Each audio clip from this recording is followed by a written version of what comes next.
മത്തായിയുടെ സുവിശേഷം 17-ാം അധ്യായത്തിൻ്റെ 21-ാമത്തെ തിരുവചനമാണ്. നിങ്ങൾക്ക് കടുകുമണിയോളം വിശ്വാസമുണ്ടെങ്കിൽ ഈ മലയോട് ഇവിടെ നിന്ന് അങ്ങോട്ട് നീങ്ങുക എന്ന് പറഞ്ഞാൽ അത് നീങ്ങും. നിങ്ങൾക്ക് ഒന്നും അസാധ്യമാകുകയില്ല. എങ്കിലും പ്രാർത്ഥനയാലും ഉപവാസത്താലും അല്ലാതെ ഈ ജാതി നീങ്ങിപ്പോകുന്നില്ല എന്ന് ഞാൻ സത്യമായിട്ട് നിങ്ങളോട് പറയുന്നു എന്ന് പറഞ്ഞു. നമ്മൾ ഈ വായിച്ച വാക്യത്തിന് നമ്മൾ കൊടുത്ത അല്ലെങ്കിൽ നമ്മൾ പറഞ്ഞ ഒരു പദമുണ്ട് ഈ 21-ാമത്തെ വാക്യത്തിനകത്ത്. അതിങ്ങനെയാണ്: ഉപവസിക്കുക, പ്രാർത്ഥിക്കുക, വിശ്വാസം പറയുക, നിങ്ങൾക്ക് ഒന്നും അസാധ്യമാകുകയില്ല. ഞാൻ ഈ പറഞ്ഞ ഇത്രയും പദങ്ങളും ആ ഒരു വാക്യത്തിൽ നിങ്ങൾക്ക് കാണുവാൻ കഴിയും. നമ്മൾ വായിച്ചത് നിങ്ങൾക്ക് കടുകുമണിയോളം വിശ്വാസമുണ്ടെങ്കിൽ ഈ മലയോട് ഇവിടെ നിന്ന് അങ്ങോട്ട് നീങ്ങുക എന്ന് പറഞ്ഞാൽ അത് നീങ്ങും. നിങ്ങൾക്കൊന്നും അസാധ്യമാകുകയില്ല. എങ്കിലും പ്രാർത്ഥനയാലും ഉപവാസത്താലും അല്ലാതെ ഈ ജാതി നീങ്ങിപ്പോകുന്നില്ല എന്നുള്ളതാണ്. അപ്പോൾ അതിനകത്ത് ഞാൻ ഈ പറഞ്ഞ ഇത്രയും വാക്കുകൾ നിങ്ങൾക്ക് വാചകങ്ങൾ ശ്രദ്ധിക്കാൻ പറ്റും. ഉപവസിക്കുക, പ്രാർത്ഥിക്കുക, വിശ്വാസം പറയുക, നിങ്ങൾക്ക് ഒന്നും അസാധ്യമാകുകയില്ല. ഹല്ലേലൂയ. നമ്മളെപ്പോഴും കേട്ടിട്ടുണ്ട്, for nothing is impossible with God. ദൈവത്തിന് ഒന്നും അസാധ്യമാകത്തില്ല, അസാധ്യമല്ല. അതേ ദൈവം നമ്മളോട് പറയുകയാണ്, നിങ്ങൾക്കും ഒന്നും അസാധ്യമാകുകയില്ല. നിങ്ങളുടെ ജീവിതം ഒരു അത്ഭുതമായി തീരുന്ന ഒരനുഭവം നിങ്ങൾക്ക് ഈ പറയപ്പെട്ട ഈ വചനം ഒന്ന് ശ്രദ്ധിച്ചേറ്റെടുത്താൽ ഉണ്ടാകും എന്നുള്ളതാണ് സത്യം.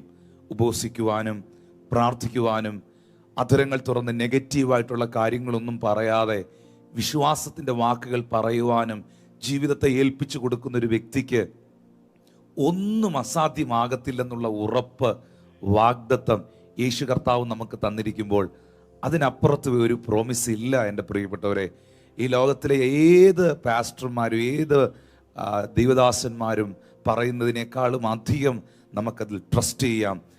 ശരിക്കും പറഞ്ഞാൽ യേശു കർത്താവ് പഠിപ്പിച്ചതും പ്രാർത്ഥിക്കുവാനാണ്, പ്രസംഗിക്കുവാനല്ല. കഴിഞ്ഞ ആഴ്ചയിൽ ഇതിനെക്കുറിച്ച് വളരെ ആഴമായിട്ട് നമ്മൾ കേട്ടു. യേശു കർത്താവിൻ്റെ ശുശ്രൂഷ ആരംഭിച്ചത് പ്രാർത്ഥനയിലൂടെയാണ്. യേശു തൻ്റെ പ്രവൃത്തി ആരംഭിക്കുന്നതും പ്രാർത്ഥനയിലൂടെയാണ്. യേശു എല്ലാ മിറക്കിളുകളും എല്ലാ അത്ഭുതങ്ങളും, നമ്മുടെ ഭാഷയിൽ പറഞ്ഞാൽ ഞെട്ടിപ്പിക്കുന്ന, നമ്മൾ ആശ്ചര്യപ്പെട്ടു പോകുന്ന അത്ഭുതങ്ങളെല്ലാം പ്രവർത്തിച്ചത് പ്രാർത്ഥനയിലൂടെയാണ്. യേശു കർത്താവ് തൻ്റെ ജീവിതത്തിൻ്റെ പ്രതിസന്ധികളെ, തൻ്റെ ഗത്സമനയെ നേരിട്ടത് പ്രാർത്ഥനയിലൂടെയാണ്. യേശു കർത്താവ് തൻ്റെ ശിഷ്യഗണങ്ങളെ തിരഞ്ഞെടുത്തത് പ്രാർത്ഥനയിലൂടെയാണ്. യേശു കർത്താവ് ഏറ്റവും ഒടുവിൽ കാൽവരി ക്രൂശിൽ കിടന്നുകൊണ്ട് തൻ്റെ ആത്മാവിനെ പ്രാർത്ഥനയോടെ പിതാവിൻ്റെ കരങ്ങളിൽ ഏൽപ്പിച്ച്, തന്നെ പിതാവായ ദൈവം ഈ ഭൂമിയിൽ ഏൽപ്പിച്ച ദൗത്യത്തെ നിർവഹിച്ച് മരണത്തെ ജയിച്ച് ഉയർത്തെഴുന്നേറ്റു. എന്നാൽ ഇപ്പോഴും ഈ നിമിഷവും പിതാവിൻ്റെ വലത്തു ഭാഗത്ത് യേശു ക്രിസ്തു തന്നോട് അപേക്ഷിക്കുന്ന, തൻ്റെ നാമത്തിൽ പ്രാർത്ഥിക്കുന്ന തൻ്റെ ജനത്തിനു വേണ്ടി പിതാവിൻ്റെ മുൻപാകെ മധ്യസ്ഥത അണയ്ക്കുന്നു. അങ്ങനെയാണെങ്കിൽ പ്രാർത്ഥനയിൽ ആരംഭിച്ച്, പ്രാർത്ഥനയിൽ പ്രവർത്തിച്ച്, പ്രാർത്ഥനയിൽ പ്രതിസന്ധികളെ നേരിട്ട്, പ്രാർത്ഥനയിൽ ഈ ഭൂമിയിലെ ശുശ്രൂഷകളെ അവസാനിപ്പിച്ച് നിവൃത്തിയായി എന്ന് വായുകൊണ്ട് ക്രൂശിൽ കിടന്ന് പ്രഖ്യാപിച്ച് പിതാവിൻ്റെ കരങ്ങളിലേക്ക് ആത്മാവിനെ ഏൽപ്പിച്ച് മരണത്തെ ജയിച്ച് ഉയർത്തെഴുന്നേറ്റ് ഇന്നും പിതാവിൻ്റെ വലത്തു ഭാഗത്ത് നമുക്ക് വേണ്ടി പ്രാർത്ഥിക്കുന്ന യേശു ക്രിസ്തുവാണ് നമ്മുടെ റോൾ മോഡൽ, നമ്മുടെ മാതൃക എന്ന് പറയുന്നത്. പ്രയർ ലൈഫിന്, പ്രാർത്ഥനാ ജീവിതത്തിന് എത്രത്തോളം പ്രാധാന്യതയുണ്ട് എന്ന് പഠിക്കുവാൻ ഒരു പക്ഷേ 100 കണക്കിന് പുസ്തകങ്ങൾ റെഫർ ചെയ്യണമെന്നില്ല, ഒത്തിരി ബുക്കുകൾ മേടിച്ച് വായിക്കണമെന്നില്ല. യേശുവിലേക്ക് നിങ്ങൾ നോക്കുക. എബ്രായർ 12:1 എഴുതിയിരിക്കുന്ന പോലെ വിശ്വാസത്തിൻ്റെ നായകനും പൂർത്തീകരിക്കുന്നവനുമാകുന്ന യേശുവിനെ നിങ്ങൾ നോക്കുക. എബ്രായർ 3:1 വായിക്കുന്നത് പോലെ ആ വിശുദ്ധ സഹോദരന്മാരെ, സ്വർഗീയ വിളിക്ക് ഓഹരിക്കാരായുള്ളവരെ, നിങ്ങൾ യേശുവിനെ ശ്രദ്ധിച്ചു നോക്കുക. നിങ്ങൾ യേശുവിനെ നോക്കിയാൽ, നിങ്ങൾ യേശുവിനെ ശ്രദ്ധിച്ചു നോക്കിയാൽ ഈ പ്രാർത്ഥനയുടെ അനുഭവങ്ങൾ നമുക്ക് യേശു കർത്താവിൽ കാണാൻ കഴിയുന്നു. കഴിഞ്ഞ ആഴ്ചയിൽ എടുത്ത ഭാഗത്തിലേക്ക് പോകുവാൻ ഞാൻ ആഗ്രഹിക്കുന്നില്ല. ഏറ്റവും ഒടുവിൽ നമ്മൾ പറഞ്ഞത് വിശ്വാസത്തോടെയുള്ള പ്രാർത്ഥനയെക്കുറിച്ചാണ്. വിശ്വാസത്തോടു കൂടിയ പ്രാർത്ഥന, ആ ഭാഗം പറഞ്ഞാണ് നമ്മൾ ലാസ്റ്റ് സൺഡേയിലെ സർവീസ് അവസാനിപ്പിച്ചത്. എന്നാൽ ഇന്ന് ഈ പകലിൽ ഞാൻ നിങ്ങളോട് സംസാരിക്കുവാൻ ദൈവം ഏൽപ്പിച്ച സന്ദേശം, നിങ്ങളുടെ പ്രാർത്ഥനകൾക്ക് നിങ്ങളുടെ സ്ഥിതികളെ മാറ്റുവാൻ കഴിയും എന്നുള്ളതാണ്. Your prayer can change your situations. നിങ്ങളുടെ പ്രാർത്ഥനകൾക്ക് നിങ്ങളുടെ അവസ്ഥകളെ മാറ്റാൻ കഴിയും. എത്ര പേര് അതിനൊരു ആമീൻ പറയും? ഈ ലോകത്തിലെ യാതൊരു കാര്യങ്ങൾക്കും നമ്മളാകുന്ന വ്യക്തിയെയും നമ്മുടെ സാഹചര്യങ്ങളെയും മാറ്റുവാൻ കഴിയുകയില്ല. പക്ഷേ നമ്മുടെ ജീവിതത്തെയും നമ്മുടെ സാഹചര്യങ്ങളെയും മുഴുവനായി മാറ്റുവാൻ, ഒരു വലിയ മാറ്റം വരുത്തുവാൻ പ്രാർത്ഥനയ്ക്ക് സാധ്യമാണ്. വായിക്കാം സങ്കീർത്തന പുസ്തകം 14-ാം അധ്യായം 7-ാമത്തെ വാക്യം. സിയോനിൽ നിന്ന് ഇസ്രായേലിന്റെ രക്ഷ വന്നെങ്കിൽ. വായിച്ചോ പാസ്റ്ററെ. സിയോനിൽ നിന്ന് ഇസ്രായേലിന്റെ രക്ഷ വന്നെങ്കിൽ, യഹോവ തന്റെ ജനത്തിന്റെ സ്ഥിതി മാറ്റുമ്പോൾ യാക്കോബ് സന്തോഷിക്കുകയും ഇസ്രായേൽ ആനന്ദിക്കുകയും ചെയ്യും. സിയോനിൽ നിന്ന് ഇസ്രായേലിന്റെ രക്ഷ വന്നെങ്കിൽ, യഹോവ തന്റെ ജനത്തിന്റെ സ്ഥിതി മാറ്റുമ്പോൾ. ഇന്ന് സർവീസ് വാച്ച് ചെയ്തുകൊണ്ടിരിക്കുന്ന എല്ലാ പ്രിയപ്പെട്ടവരും, എൻ്റെ വാത്സല്യ സഹോദരങ്ങളും, വായ്കൾ തുറന്ന് അധരങ്ങൾ തുറന്നു പറയുക, ദൈവം സ്ഥിതികളെ മാറ്റുമ്പോൾ. അപ്പോൾ അതിനകത്തുനിന്ന് നമുക്ക് വ്യക്തമാകുന്നു, നമ്മുടെ കർത്താവിന് തൻ്റെ ജനത്തിൻ്റെ സ്ഥിതിയെ മാറ്റാൻ കഴിയും. ഈ പറയപ്പെടുന്ന വാക്കുകളെല്ലാം ഒന്ന് ശ്രദ്ധിക്കണം. ദൈവത്തിന് ആരുടെ സ്ഥിതിയാണ് മാറ്റാൻ കഴിയുന്നത്? നമ്മൾ ഈ വർഷം കേട്ടതുപോലെ, നീതിമാൻ പന പോലെ തഴയ്ക്കും, അവൻ ലെബനോനിലെ ദേവദാരു പോലെ വളരും. മനസ്സിലാകുന്നുണ്ടല്ലോ? എല്ലാവരും തഴയ്ക്കുമെന്നല്ല, നീതിമാൻ, ദൈവത്തിൻ്റെ നീതിമാന്മാർ, യേശുക്രിസ്തുവിൽ വിശ്വസിച്ച് നീതീകരണം പ്രാപിച്ചവർ. അതുപോലെ തന്നെ ഇവിടെ പറയുന്നൊരു വാക്കാണ്, യഹോവ തൻ്റെ ജനത്തിൻ്റെ സ്ഥിതി മാറ്റുമ്പോൾ. എല്ലാവരുടെയും സ്ഥിതി മാറ്റുമെന്ന് എഴുതിയിട്ടില്ല.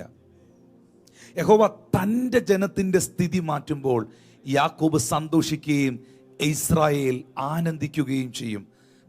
ആരുടെ സ്ഥിതിയാണ്, ആരുടെ അവസ്ഥകളെയാണ് ദൈവം മാറ്റുന്നത്?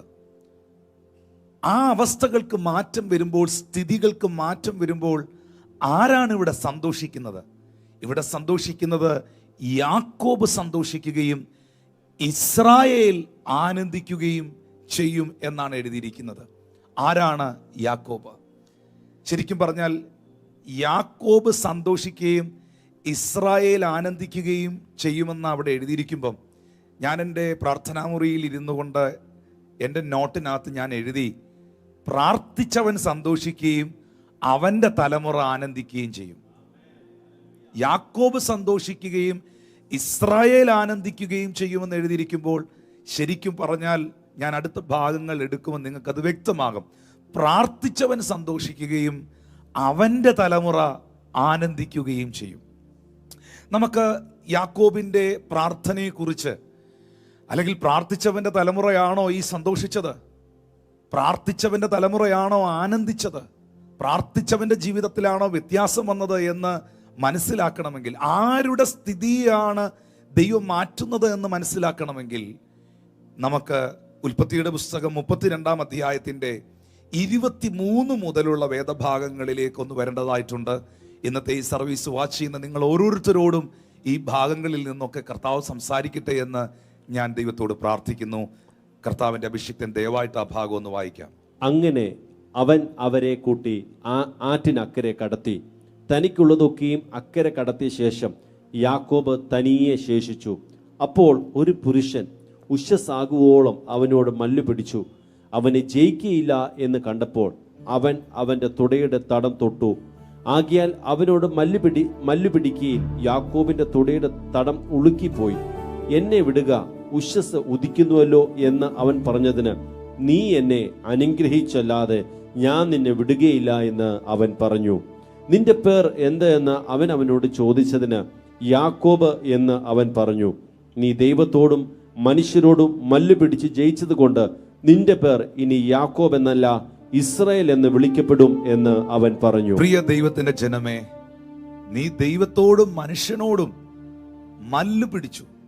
ഹല്ലേലൂയ. പ്രാർത്ഥനയിൽ യാബോക്കിന്റെ കടവിൽ ദൈവത്തോട് മല്ലു പിടിച്ചു. ശരിക്കും പറഞ്ഞാൽ ആ മല്ലു പിടിച്ചു എന്ന് എഴുതിയിരിക്കുന്നത് ആ പദം പല ട്രാൻസ്ലേഷനുകളിലും വളരെ ശക്തമായ നിലയിൽ ആ വാക്യത്തിന്റെ 28-ാമത്തെ വാക്യത്തിൽ എഴുതിയിരിക്കുകയാണ്, ഹല്ലേലൂയ, നീ മനുഷ്യനോടും ദൈവത്തോടും മല്ലു പിടിച്ചത് കൊണ്ട്, ജയിച്ചത് കൊണ്ട് നിന്റെ പേരിന് യാക്കോബ് എന്നല്ല. അപ്പോ എന്താണ് യാബോക്കിന്റെ കടവിൽ നടന്നത്, അല്ലെങ്കിൽ യാക്കോബിന്റെ പ്രാർത്ഥന എന്ന് പറയുന്നത്? ശരിക്കും പറഞ്ഞാൽ ഒരു മൽപ്പിടുത്തമായിരുന്നു.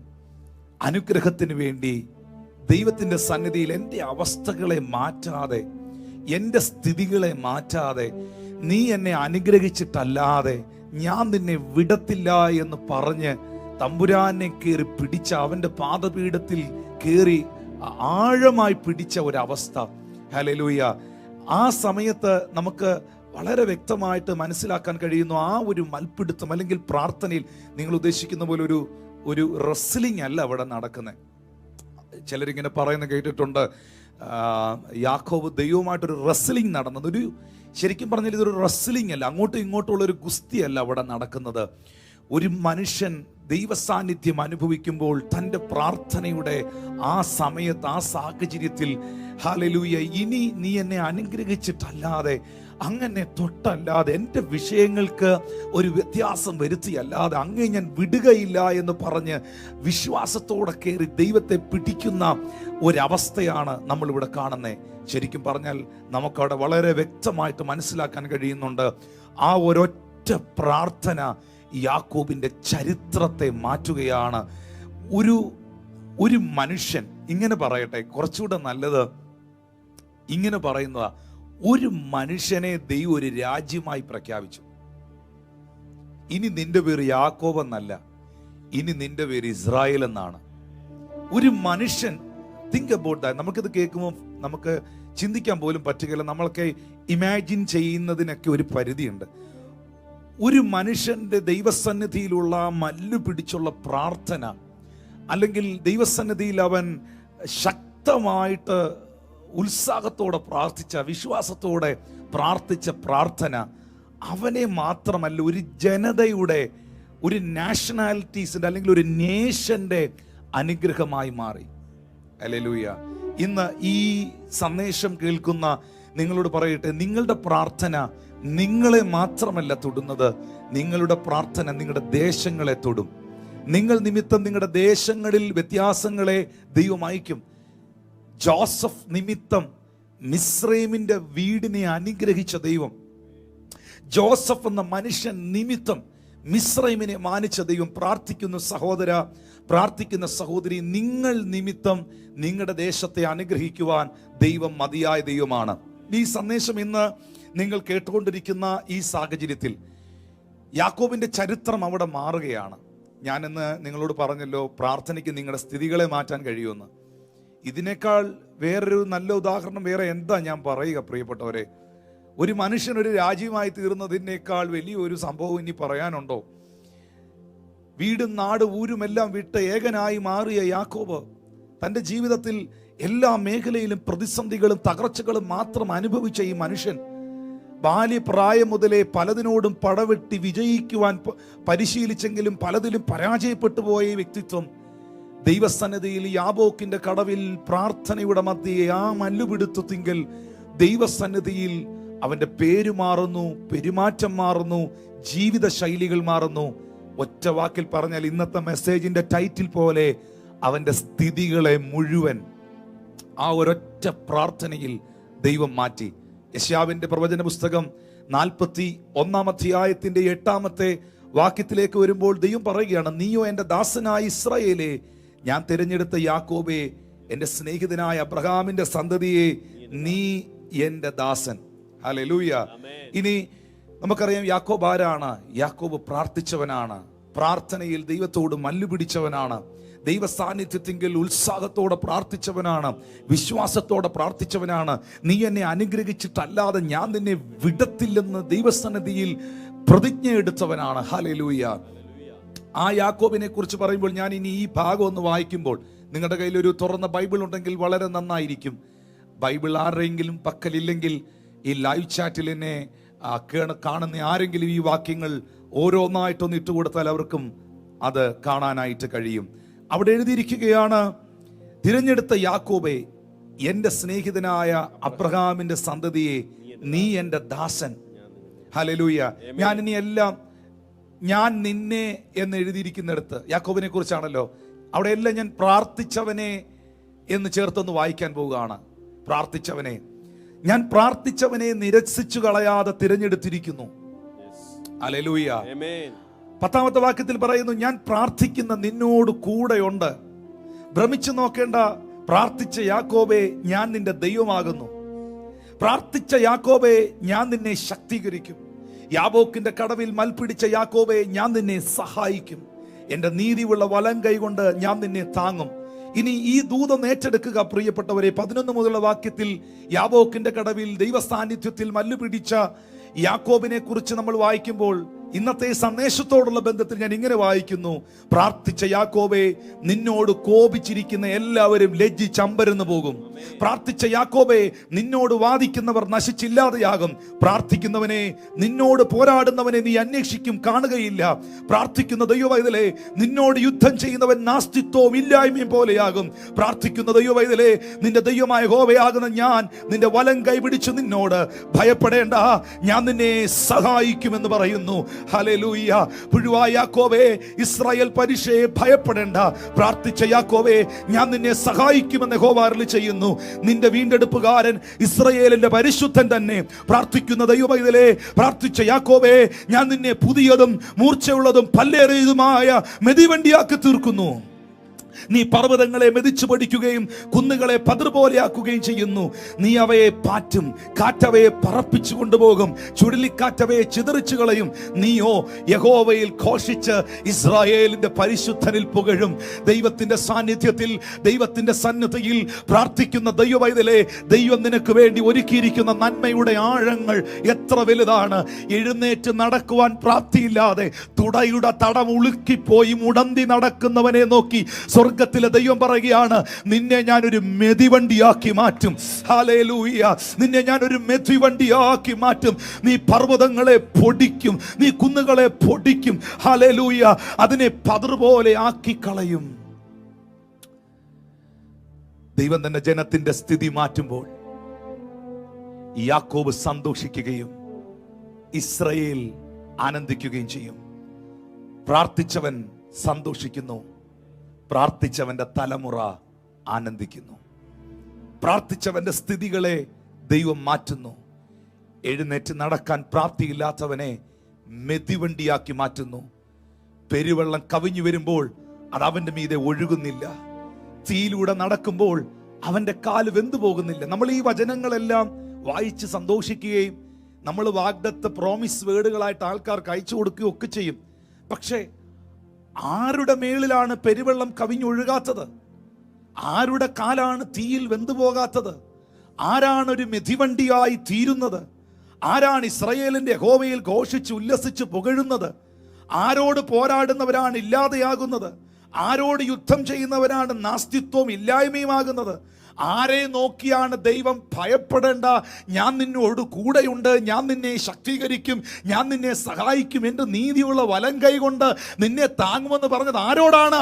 പ്രാർത്ഥനയിൽ മല്ലുപിടിച്ചവനോട്, പ്രാർത്ഥനയിൽ ദൈവസന്നിധിയിൽ പോരാടിയവനോട്. ഈ വാക്യങ്ങളൊക്കെ വായിക്കുമ്പോൾ ഞാൻ നിങ്ങളോട് പ്രസംഗിച്ച ഈ വചനഭാഗം മറന്നുപോകല്ലേ പ്രിയപ്പെട്ടവരെ. നമ്മൾ വെറുതെ ഇതൊക്കെ എടുത്ത് വായിക്കുകയും ചുമ്മാതെ ഇതൊക്കെ ആൾക്കാർക്ക് അയച്ചു കൊടുക്കുകയും യെസ് ആമീൻ ഗ്ലോറി എന്നൊക്കെ പറഞ്ഞ് അതിന് മറുപടി അയക്കുകയൊക്കെ ചെയ്യുമ്പം ഭയപ്പെടേണ്ട, ഞാൻ നിന്റെ കൂടെയുണ്ട്. ഭ്രമിച്ചു നോക്കേണ്ട, ഞാൻ നിന്റെ ദൈവമാണ്. ഞാൻ നിന്നെ ശക്തീകരിക്കും, ഞാൻ നിന്നെ സഹായിക്കും, എൻ്റെ നീതിയുള്ള വലം കൈ കൊണ്ട് ഞാൻ നിന്നെ താങ്ങും. നിന്നോട് പോരാടുന്നവർ പരാജയപ്പെട്ടു പോകും. ഒരു ശക്തികൾക്ക് നിന്റെ മുമ്പിൽ നിവർന്നു നിൽക്കാൻ പറ്റുകയില്ല. ഹല്ലേലൂയ. നീ ഇസ്രായേലിന്റെ പരിശുദ്ധനിൽ പുകഴും, നിന്നെ ഞാൻ മെതിവണ്ടിയാക്കും, നീ പർവ്വതങ്ങളെ പൊട്ടിക്കും, കുന്നുകളെ പൊടിക്കും എന്നൊക്കെ പറയുമ്പം പ്രാർത്ഥിക്കുന്നവന്റെ ഉള്ളം സന്തോഷിക്കട്ടെ. കാരണം അത് ദൈവസന്നിധിയിൽ അവരവരുടെ പ്രാർത്ഥനാ മുറിയിൽ മല്ലുപിടിക്കുന്നവരോടും ദൈവസാന്നിധ്യത്തിൽ ഇരിക്കുന്നവരോടും പ്രാർത്ഥനാ ജീവിതമുള്ളവരോടുമുള്ള സന്ദേശമാണ്. ദൈവം തൻ്റെ ജനത്തിൻ്റെ സ്ഥിതി മാറ്റുമ്പോൾ യാക്കോബ് സന്തോഷിക്കും. ഇന്ന് ഈ സർവീസ് കാണുന്ന നിങ്ങൾ ദൈവത്തിൻ്റെ മക്കളാണെന്നുള്ള ഉറപ്പ് നിങ്ങൾക്കുണ്ടോ? നിങ്ങൾ പ്രാർത്ഥിക്കുന്ന ഒരു ദൈവ പൈതലാണോ? കുഞ്ഞെ, ഇന്ന് നിന്റെ സാഹചര്യങ്ങൾ വളരെ മോശമായേക്കാം, ഇന്ന് നിന്റെ സ്ഥിതികൾ വളരെ ബുദ്ധിമുട്ടിലായേക്കാം. പക്ഷെ ദൈവം നിന്നോട് പറയുന്നു, അവന് നിന്റെ സ്ഥിതികളെ മാറ്റാൻ കഴിയും. അവന് ദേശത്തിൻ്റെ സ്ഥിതികളെ മാറ്റാൻ കഴിയും. പ്രാർത്ഥനയ്ക്ക് ഏതൊരു വ്യക്തിയുടെയും അവസ്ഥകളെ മാറ്റാൻ കഴിയും. യാക്കോബ് എന്ന് പറയുന്ന ഒരു പരാജിതനായ മനുഷ്യനെ ഇസ്രായേലാക്കി തീർക്കുവാൻ, ഒരു പരാജയപ്പെട്ട മനുഷ്യനെ ഒരു രാജ്യമാക്കി മാറ്റുവാൻ ദൈവത്തിന് കഴിഞ്ഞെങ്കിൽ നിന്റെ പ്രാർത്ഥനകൾക്ക് നിന്റെ സ്ഥിതികളെ മാറ്റാൻ കഴിയും. ഞാൻ ഇത് പറയുമ്പം ഈ പ്രാർത്ഥനയ്ക്ക് നമ്മുടെ സ്ഥിതികളെ മാറ്റാൻ പറ്റുമെന്ന് നിങ്ങളോട് സംസാരിക്കുമ്പം യബ്ബേസിനെ എനിക്ക് തൊടാതിരിക്കാൻ പറ്റുകയില്ല. യബ്ബേസ് ആണ് ഈ കാര്യത്തിൽ എടുത്തു പറയേണ്ട ആള്. എല്ലാവർക്കും ഒരുപക്ഷെ യബ്ബേസിനെ പരിചയം കാണത്തില്ല. വേദപുസ്തകത്തിനകത്ത് പ്രാർത്ഥനയുടെ അനുഭവങ്ങളിൽ സ്ഥിതി മാറ്റപ്പെട്ട, അവസ്ഥകൾ മാറ്റപ്പെട്ട ഒരു മനുഷ്യനാണ് യബ്ബേസ്. യബ്ബേസിനെ നമ്മൾ കാണുന്നത് 1 ദിനവൃത്താന്ത പുസ്തകം അതിൻ്റെ 4-ാം അധ്യായത്തിൻ്റെ 9-10 വാക്യങ്ങളിലാണ്. ആ വാക്യം കർത്താവിൻ്റെ ദാസന് വായിക്കുമ്പം നിങ്ങൾ ശ്രദ്ധിക്കുക. 1 ദിനവൃത്താന്ത പുസ്തകം 4-ാം അധ്യായം അതിൻ്റെ 9-10 വാക്യങ്ങൾ. യബ്ബേസ് തൻ്റെ സഹോദരന്മാരെക്കാൾ ഏറ്റവും മാന്യനായിരുന്നു. അവൻ്റെ അമ്മ, ഞാൻ അവനെ വ്യസനത്തോടെ പ്രസവിച്ചു എന്ന് പറഞ്ഞ് അവന് യബ്ബേസ് എന്ന് പേരിട്ടു. യബ്ബേസ് ഇസ്രായേലിൻ്റെ ദൈവത്തോട്, നീ എന്നെ നിശ്ചയമായി അനുഗ്രഹിച്ച് എൻ്റെ അതിർ വിസ്താരമാക്കുകയും നിന്റെ കൈ എന്നോട് കൂടെ ഇരുന്ന് അനർത്ഥം എനിക്ക് വ്യസന കാരണമായി തീരാതെ വണ്ണം എന്നെ കാക്കുകയും ചെയ്താൽ കൊള്ളായിരുന്നു എന്ന് അപേക്ഷിച്ചു. അവൻ അപേക്ഷിച്ചതിനെ ദൈവം അവന് നൽകി. ഈ പദം ഒന്നുകൂടെ ഞാൻ പറയുകയാണ്.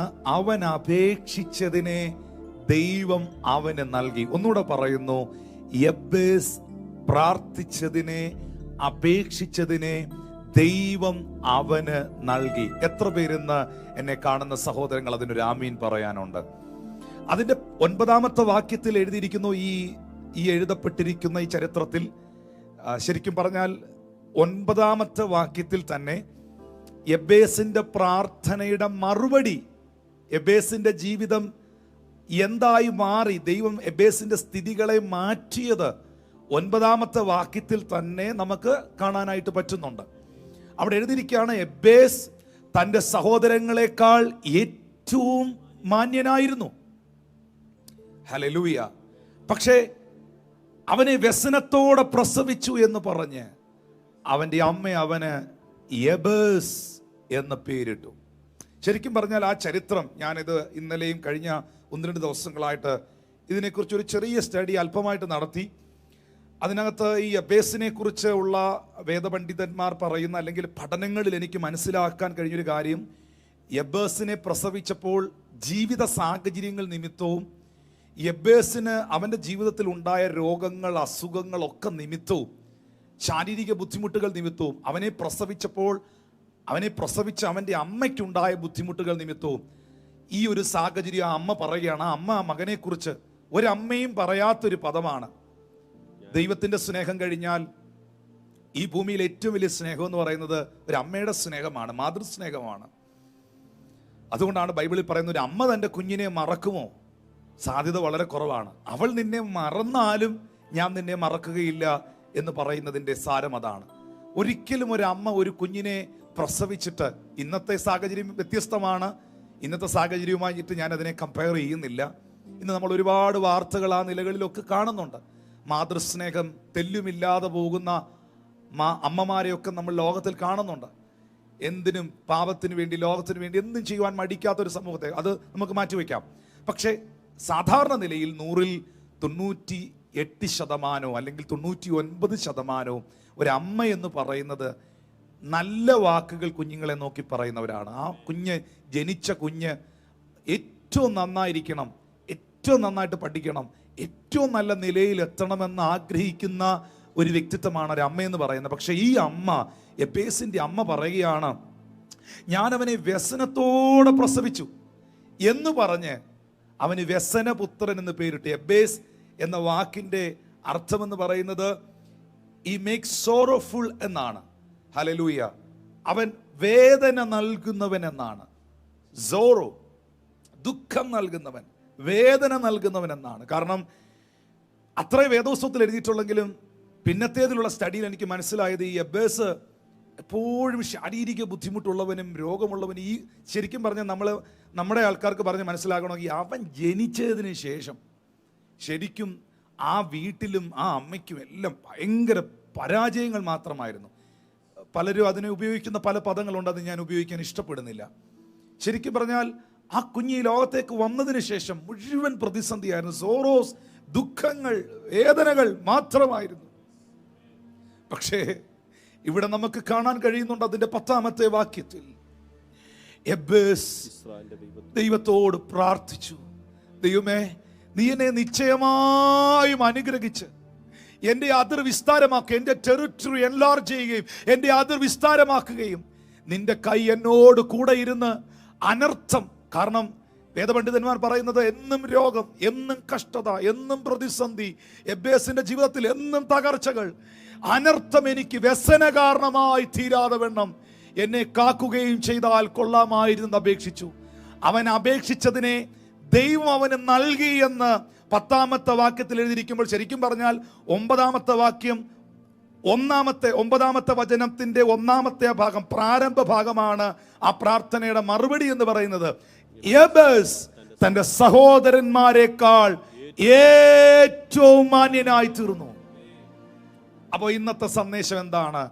പ്രാർത്ഥന നിങ്ങളുടെ സാഹചര്യങ്ങളെ, അവസ്ഥകളെ മാറ്റും എന്നല്ലേ? യബ്ബേസിന്റെ ചരിത്രം ഇനഫ് അല്ലേ? യബ്ബേസ് ദൈവത്തോട് പ്രാർത്ഥിച്ചപ്പോൾ, ദൈവമേ എൻ്റെ കഷ്ടതകൾ മാറുമോ, എൻ്റെ നിന്ദകൾ മാറുമോ, എൻ്റെ അമ്മയുടെ കഷ്ടപ്പാടുകൾ മാറുമോ, ഞാൻ ജനിച്ചതിന് ശേഷം എൻ്റെ വീട്ടിൽ ഒരു നന്മയുമില്ല, ഞാൻ നിമിത്തം എൻ്റെ അമ്മ ദുഃഖിക്കുന്നു, ഞാൻ നിമിത്തം എൻ്റെ കുടുംബം ദുഃഖിക്കുന്നു, ഞാൻ നിമിത്തം എല്ലാവരും പ്രയാസത്തിലായിരിക്കുന്നു.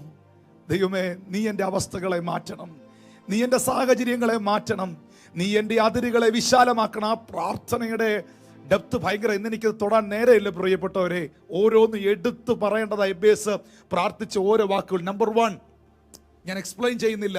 1, എന്നെ അനുഗ്രഹിച്ചാൽ പോരാ, എന്നെ നിശ്ചയമായിട്ടും അനുഗ്രഹിക്കണം. ആ വാക്കിനൊക്കെ വളരെ ശക്തിയുണ്ട്. ഹല്ലേലൂയ. എന്നെ അനുഗ്രഹിക്കുമാറാകണമേ എന്നുള്ള പ്രാർത്ഥന എല്ലാവരിലും ഉണ്ട്. പക്ഷേ യബ്ബേസിന്റെ പ്രാർത്ഥന അതല്ല. എൻ്റെ ദൈവമേ നീ എന്നെ നിശ്ചയമായും അനുഗ്രഹിക്കണം. ഇന്ന് ഈ സന്ദേശം കേൾക്കുമ്പോൾ എന്നെ കാണുന്ന, എന്നെ കേൾക്കുന്ന ദൈവവൈതലേ, നിങ്ങളിൽ എത്ര പേർക്ക് ഉറപ്പുണ്ട് നിശ്ചയമായും എൻ്റെ ദൈവത്തിന് നിന്നെ അനുഗ്രഹിക്കുവാൻ കഴിയുമെന്ന്? 1, നീ എന്നെ നിശ്ചയമായി അനുഗ്രഹിക്കണം. 2, നീ എൻ്റെ ടെറിട്ടറിയെ, എൻ്റെ അതിരുകളെ വിശാലമാക്കണം. 3, നിന്റെ കൈ എന്നോടുകൂടെ ഇരിക്കണം. 4, കഴിഞ്ഞ നാളുകളിൽ, കഴിഞ്ഞ മാസങ്ങളിൽ, കഴിഞ്ഞ ദിവസങ്ങളിൽ എൻ്റെ ജീവിതത്തിൽ, എൻ്റെ കുടുംബത്തിൽ ഞാൻ കണ്ട വ്യസന കാരണമായി തീർന്ന അനർത്ഥങ്ങൾ എന്നെ ഒഴിഞ്ഞു പോകണം. ഈ 4 പ്രാർത്ഥനയ്ക്കും ദൈവം മറുപടി കൊടുത്തു എന്നുള്ളത് മാത്രമല്ല, യബ്ബേസ് അവൻ്റെ സഹോദരന്മാരെക്കാൾ അധികം മാന്യനായി തീർന്നു. യബ്ബേസിന്റെ ജീവിതത്തെ ദൈവം അനുഗ്രഹിക്കുവാൻ ആരംഭിച്ചു. നിശ്ചയമായും ഇന്ന് പകൽ നിങ്ങളെ അനുഗ്രഹിക്കുന്ന ഒരു കർത്താവുണ്ട്. ഒന്ന് കൈകളെ ഒന്ന് ഉയർത്തിപ്പിടിച്ചേ. നിങ്ങൾക്ക് വേണ്ടി ഒരു വാക്ക് ഞാനൊന്ന് പ്രാർത്ഥിക്കുവാനായിട്ട് ആഗ്രഹിക്കുന്നു. എൻ്റെ പ്രിയ സഹോദരങ്ങളെ, നിങ്ങളുടെ ഭവനത്തിൽ തകർച്ചകളാണോ? നിങ്ങൾ പറയുന്നുണ്ടോ, എന്നെൻ്റെ അപ്പൻ്റെ കഷ്ടപ്പാട് മാറും, എന്നെൻ്റെ അമ്മയുടെ കഷ്ടപ്പാട് മാറും, എന്നെൻ്റെ ഈ അവസ്ഥകൾക്കൊരു മാറ്റം വരും, എന്നും എനിക്ക് വ്യസനമാണോ? ആരെയോ നോക്കി നീ സർവീസിൽ ദൈവത്തിന്റെ പരിശുദ്ധാത്മ പറയുന്നു, എന്നും കണ്ണുനീരല്ല, എന്നും കഷ്ടതയല്ല, എന്നും വ്യസനമല്ല, എന്നും രോഗമല്ല, എന്നും പരാജയമല്ല, എന്നും നിന്ദകളല്ല, എന്നും വെല്ലുവിളികളല്ല. നിന്റെ സ്ഥിതികളെ മാറ്റുവാൻ, അവസ്ഥകളെ മാറ്റുവാൻ എൻ്റെ ദൈവം മതിയായ ദൈവമാണ്. ഹല്ലേലൂയ. പക്ഷേ എവിടെയാണ് സ്ഥിതികൾ മാറ്റപ്പെട്ടത്? യബ്ബേസിന്റെ പ്രാർത്ഥനയുടെ നടുവിൽ. യബ്ബേസിന്റെ പ്രാർത്ഥനയോടുള്ള ബന്ധത്തിൽ നമ്മൾ സാധാരണ നമ്മുടെ ചർച്ചിലൊക്കെ പാടുന്ന ഒരു പാട്ടുണ്ട്. ആ പാട്ടിന്റെ വരികൾ ഇത് പ്രസംഗിക്കുമ്പോൾ എനിക്ക് പാടാതിരിക്കാൻ പറ്റത്തില്ല. നീ എന്നെ അനുഗ്രഹിച്ച് എന്റെ അതിരുകൾ വിശാലമാക്കി എന്നോടു കൂടെ ഇരുന്ന് അനർത്ഥം എനിക്കു വ്യസനമായി തീരാതെ വണ്ണം കാത്തിടേണമെന്നും എന്നെ കാത്തിടേണമെന്നും പ്രാർത്ഥന കേൾക്കുന്ന ദൈവം എനിക്കായി ജീവിപ്പതിനാ. പ്രാർത്ഥന കേൾക്കുന്ന ദൈവം എനിക്കായി ജീവിപ്പതിനാ. തുറന്നിടും അവൻ പുതുവാതിലുകൾ, ആർക്കുമാവില്ലതടച്ചിടുവാ. തുറന്നിടും അവൻ പുതുവാതിലുകൾ, ആർക്കുമാവില്ല അതടച്ചിടുവാ. ആ കൈകളൊന്ന് അടിച്ച് ഹല്ലേലൂയ, അതരങ്ങൾ തുറന്ന് കർത്താവിനൊന്ന് നന്ദി പറഞ്ഞ് ആമേൻ. ഹല്ലേലൂയ, ആമേൻ.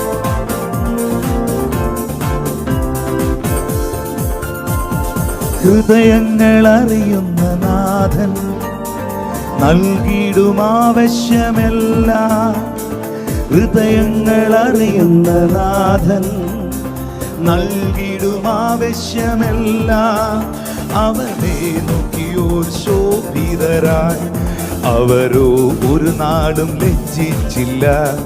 അവനെ നോക്കിയോർ ശോഭിതരായി അവരോ ഒരു നാളും ലജ്ജിച്ചില്ല.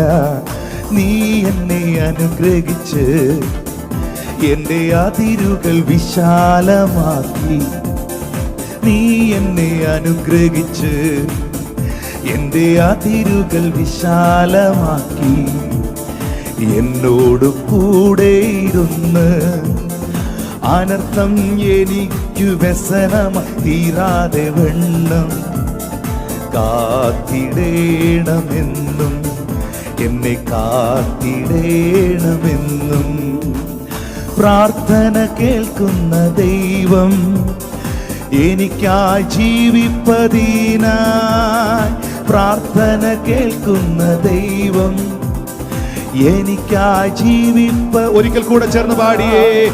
പ്രാർത്ഥന കേൾക്കുന്ന ദൈവം എനിക്കായി ജീവിപ്പതിനായി.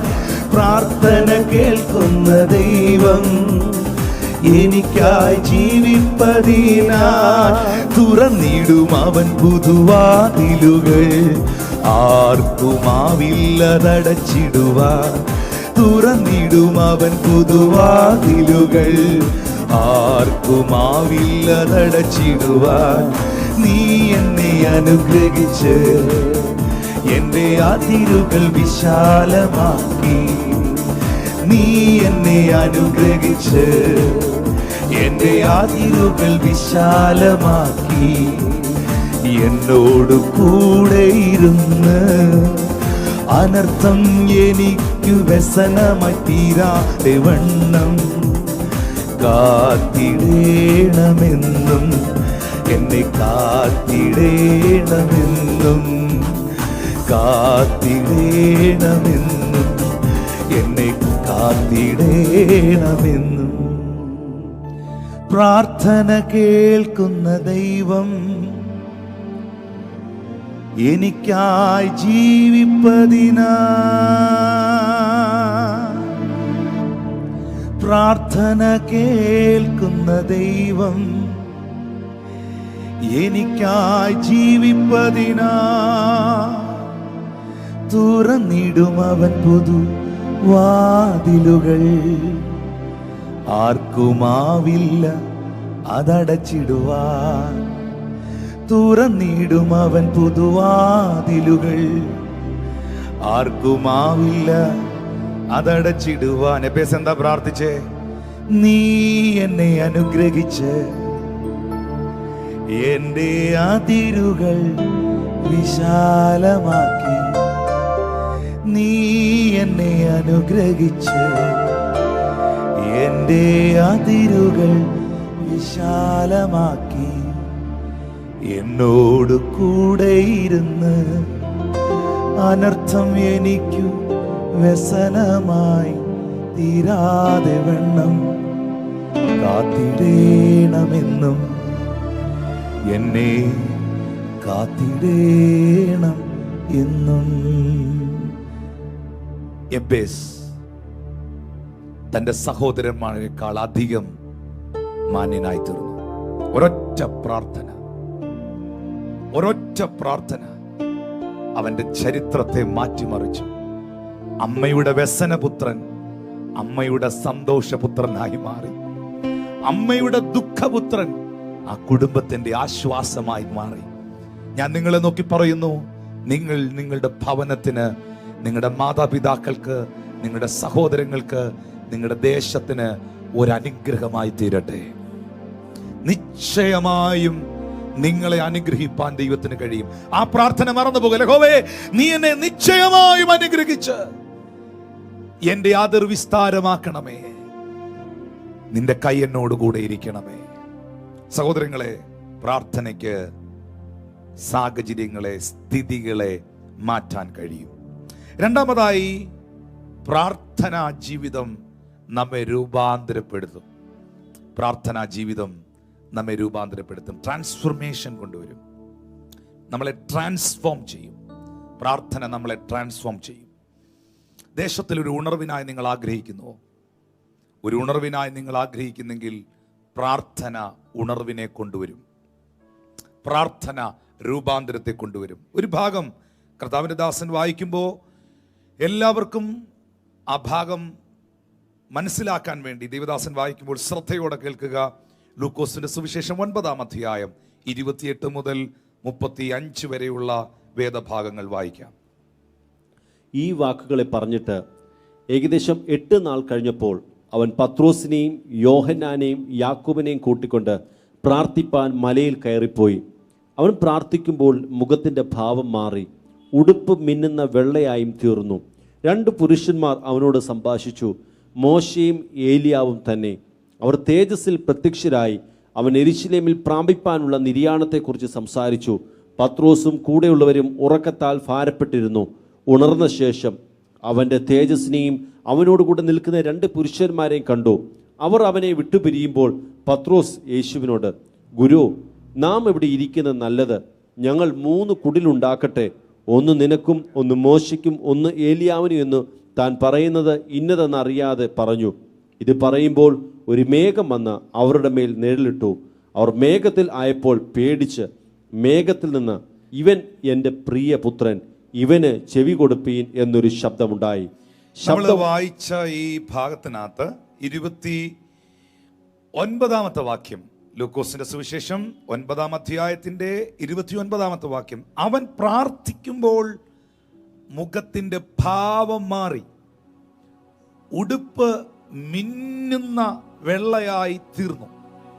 പ്രാർത്ഥനയിൽ വെളിപ്പെട്ട ട്രാൻസ്ഫോർമേഷൻ, രൂപാന്തരം, നമ്മുടെ പറയുന്നത് പോലെ മറുരൂപപ്പെടൽ, മറുരൂപമലയിൽ മറുരൂപപ്പെടൽ, ട്രാൻസ്ഫോർമേഷൻ. ഇതെവിടെയാ സംഭവിച്ചത്? ഈ വലിയ ട്രാൻസ്ഫോർമേഷൻ സാധാരണ നിലയിൽ യേശു കർത്താവിനെ കണ്ടുകൊണ്ടിരുന്ന ശിഷ്യന്മാർ അസാധാരണ നിലയിൽ കണ്ടു. സാധാരണ നിലയിൽ ശിഷ്യന്മാർ കർത്താവിന്റെ കൂടെ നിന്ന സാഹചര്യത്തിൽ നിന്ന് പേടിച്ചു പോകുന്ന രീതിയിൽ, ഭയപ്പെട്ടു പോകുന്ന രീതിയിൽ അസാധാരണമായ പ്രവൃത്തിയെ കണ്ടു. എന്തായിരുന്നു ആ മൗണ്ടനിൽ നടന്നത്? ക്രൂസൈഡ് ആണോ? മിറക്കിൾ സർവീസ് ആണോ? പ്രസംഗ പരമ്പരയാണോ? No, only prayer. Only prayer. Prayer can change your life. Prayer can change your situation. At the same time, your prayer will transform you. നിങ്ങളുടെ പ്രാർത്ഥന നിങ്ങളുടെ ജീവിതത്തെ രൂപാന്തരപ്പെടുത്തും. എൻ്റെ ഭാഷയിൽ പറഞ്ഞാൽ, പ്രാർത്ഥിക്കുന്ന ഒരു അനുഭവത്തിലേക്ക് നിങ്ങൾ പ്രവേശിച്ചാൽ, പ്രാർത്ഥനാ ജീവിതത്തിന് നിങ്ങൾ പ്രാധാന്യത കൊടുത്താൽ, നിങ്ങളെ ആള് മാറിയവനെ പോലെ ദൈവമാക്കും. ആള് മാറിയവനെ പോലെ ദൈവമാക്കും. ഇവിടെ യേശു കർത്താവ് പത്രോസിനെയും യോഹന്നാനെയും യാക്കോബിനെയും കൂട്ടിക്കൊണ്ട് പ്രാർത്ഥിക്കാൻ ഈ മല കയറിപ്പോയി. സുവിശേഷത്തിൽ തന്നെ മത്തായിയുടെ സുവിശേഷം 17-ാം അധ്യായത്തിൽ ഏറ്റവും ഉയർന്ന മലയിലേക്ക് കൊണ്ടുപോയി എന്ന് രേഖപ്പെടുത്തിയിട്ടുണ്ട്. അതൊരു ഉയർന്ന മല തന്നെയായിരുന്നു. ഈ പ്രാർത്ഥനയുടെ ഉയർന്ന മല കയറുവാൻ ഈ 3 ശിഷ്യന്മാർക്ക് ആഹ്വാനം കൊടുത്തു. അപ്പോൾ നിങ്ങൾ മനസ്സിലാക്കണം, 12 പേരടങ്ങുന്ന ഒരു കൂട്ടം ശിഷ്യന്മാർ, 12 ഡിസൈപ്പിൾസ്. അതിനകത്തുനിന്ന് 3 പേരെ മാത്രം യേശു കർത്താവ് സെപ്പറേറ്റ് ചെയ്യുന്നു. എപ്പോഴും നമ്മൾ മനസ്സിലാക്കുക, പ്രാർത്ഥനയുടെ പ്രാധാന്യത ഏറ്റവും കൂടുതൽ പഠിക്കേണ്ടത് യേശു ക്രിസ്തുവിന്റെ ലൈഫിലൂടെയാണ് കേട്ടോ. ഈ 3 പേരെന്ന് പറയുന്നത് കർത്താവിന് പ്രിയപ്പെട്ട ശിഷ്യന്മാരാണ്. ബാക്കി 9 പേരെ പർവ്വതത്തിന്റെ താഴെ, ആ മൗണ്ടന്റെ താഴെ യേശു ആക്കിയിട്ട് നിർത്തിയിട്ട് ഇവരെയും കൂട്ടിക്കൊണ്ട് യേശു ഈ മൗണ്ടനിലേക്ക് കയറിപ്പോ. ഏറ്റവും ഉയർന്ന മലയായിരുന്നു. നമ്മൾ ഈ താഴോട്ട് ഈ ഭാഗം വായിച്ചു വരുമ്പോൾ അതിൻ്റെ 37-ാമത്തെ വാക്യത്തിൽ എഴുതിയിട്ടുണ്ട്, പിറ്റേന്നാൾ അവർ മലയിൽ നിന്നിറങ്ങുമ്പോൾ ബഹുപുരുഷാരം അവനെ എതിരേറ്റെന്ന്. ഞായറാഴ്ച, എൻ്റെ ഭാഷയിൽ നിങ്ങൾക്ക് മനസ്സിലാകാൻ പറഞ്ഞിരുന്നത് ഞായറാഴ്ചയാണ്. ഇപ്പോൾ ഞായറാഴ്ച 12 മണി അടുപ്പിച്ച സമയമായി. ഞായറാഴ്ച പ്രഭാതത്തിൽ കയറിപ്പോയ കർത്താവ് തിങ്കളാഴ്ച വൈകുന്നേരം ഇറങ്ങി വന്നേ. അപ്പോ പ്രാർത്ഥനയുടെ ആ ഡെപ്തും അതിന് കൊടുത്ത ഇമ്പോർട്ടൻസും ഞാൻ പറഞ്ഞു. അതിന്റെ മുകളിൽ ഒരു മിറക്കിൾസും ഇല്ല, ഹീലിംഗ് മിനിസ്ട്രി ഇല്ല, വചനപ്രസംഗം ഇല്ല, ഒന്നും നടക്കുന്നില്ല. അവിടെ ഒറ്റ കാര്യം നടക്കുന്നുള്ളൂ, അത് പ്രാർത്ഥന മാത്രമാണ്. ആ പ്രാർത്ഥന കഴിഞ്ഞ് അവരിറങ്ങിപ്പോയത് നെക്സ്റ്റ് ഡേ ആണ്. ഞാൻ നിങ്ങളോട് കഴിഞ്ഞ ആഴ്ച പറഞ്ഞൊരു സ്റ്റേറ്റ്മെന്റ് ഉണ്ടല്ലോ, പല പ്രിയപ്പെട്ടവരും എന്നെ സ്നേഹിക്കുന്ന ചില ദൈവദാസന്മാരൊക്കെ എനിക്ക് ടെക്സ്റ്റ് മെസ്സേജ് അയച്ചിട്ട് പറഞ്ഞു അത് അവരുടെ ലൈഫിനെ ടച്ച് ചെയ്തെന്ന്. അതെന്നാന്ന് വെച്ചാൽ, ഈ ലോകത്തിൽ പ്രാർത്ഥന ആവശ്യമില്ലാത്ത ഒരാളുണ്ടെങ്കിൽ അത് യേശു മാത്രമാണ്. യേശു പറഞ്ഞിട്ടുണ്ടോ നിങ്ങൾ എല്ലാവരോടും എനിക്ക് വേണ്ടി പ്രാർത്ഥിക്കണമെന്ന്? പ്രാർത്ഥന ആവശ്യമില്ലാത്ത ഒരാളുണ്ടെങ്കിൽ യേശു ക്രിസ്തു മാത്രമാണ്. പക്ഷെ ആ യേശു പ്രാർത്ഥിച്ചു. ഹല്ലേലൂയ. ആ യേശു പ്രാർത്ഥിക്കുവാൻ പഠിപ്പിച്ചു. ആ യേശു പ്രാർത്ഥിച്ച് കാണിച്ചു. നമുക്ക് പ്രയർ എന്ന് പറയുന്ന സബ്ജക്റ്റിൽ ഒരു വലിയ മാതൃക യേശു കാണിച്ചു. ഇവിടെ പ്രാർത്ഥിക്കുവാൻ പർവ്വതമുകളിൽ കയറിപ്പോയ കർത്താവ് ആ ഉയർന്ന പർവ്വതത്തിലേക്ക് കയറുവാനുള്ള ആഹ്വാനം എല്ലാവർക്കും കൊടുത്തില്ല കേട്ടോ. അതിനൊരു സെപ്പറേഷൻ ഉണ്ടാക്കി. ഒരു സെപ്പറേഷൻ. കർത്താവിന് സെപ്പറേഷൻ ഇഷ്ടമില്ലാത്ത ആളാണ് യേശു. ഒരിക്കലും ആരെയും രണ്ടാക്കാൻ ഇഷ്ടപ്പെടുന്നില്ല. പക്ഷെ പ്രാർത്ഥനയ്ക്ക് കർത്താവ് എല്ലാരെയും കൂട്ടിക്കൊണ്ടു പോയില്ല. പ്രാർത്ഥനയ്ക്ക് കർത്താവ് 3 പേരെയാണ് കൂട്ടിക്കൊണ്ടുപോയത് ആ പർവ്വത മുകളിലേക്ക്. ഞാൻ നിങ്ങളോട് പറയുന്നു, കർത്താവ് നിങ്ങളെ ഏതെങ്കിലും ഒരു സാഹചര്യത്തിൽ നിന്ന് നിങ്ങളുടെ തിരക്കുകളെയൊക്കെ ഒഴിവാക്കിക്കൊണ്ട്, നിങ്ങളുടെ ബിസി ഷെഡ്യൂളിനെ എല്ലാം മാറ്റി വെച്ചുകൊണ്ട് കർത്താവ് നിങ്ങൾക്ക് എവിടെങ്കിലും ഒരവസരം തരുന്നുണ്ടെങ്കിൽ അത് പ്രാർത്ഥിക്കുവാൻ വേണ്ടിയാണ്. ദൈവം നിങ്ങളെ എവിടെങ്കിലും സെപ്പറേറ്റ് ആക്കുന്നെങ്കിൽ, ഇപ്പോൾ ഈ ഒരു പ്രത്യേക സാഹചര്യത്തിൽ ഇപ്പം എല്ലാവരും കുറച്ചുകൂടെ തിരക്കായി എന്ന് എനിക്കറിയാം. എല്ലാവരും ബിസിയായി തുടങ്ങി. ഈ ഒരു പാൻഡമിക് സിറ്റുവേഷനോട് എല്ലാവരും യോജിച്ച് ജീവിക്കാനൊക്കെ തുടങ്ങി. പക്ഷെ കുറച്ച് നാൾ മുമ്പുള്ള ഒരു 5-6 മാസം ഉണ്ടായിരുന്നല്ലോ ഈ ലോക്ക്ഡൗൺ നല്ല ശക്തമായി നിന്നൊരു സമയം. ഏപ്രിൽ മെയ് മാസങ്ങൾ, ജൂണൊക്കെ ഒരു ഒത്തിരി ക്രൂഷ്യൽ, ഒത്തിരി ഡിഫിക്കൽറ്റി ഉള്ള ഒരു സമയം ഉണ്ടായിരുന്നു. പുറത്തിറങ്ങരുതെന്നൊക്കെ സ്ട്രിക്ട്ലി പറയുന്ന ഒരു സമയം. എന്നെ സംബന്ധിച്ച് എന്നാ നല്ല സമയമായിരുന്നു അറിയാതെ.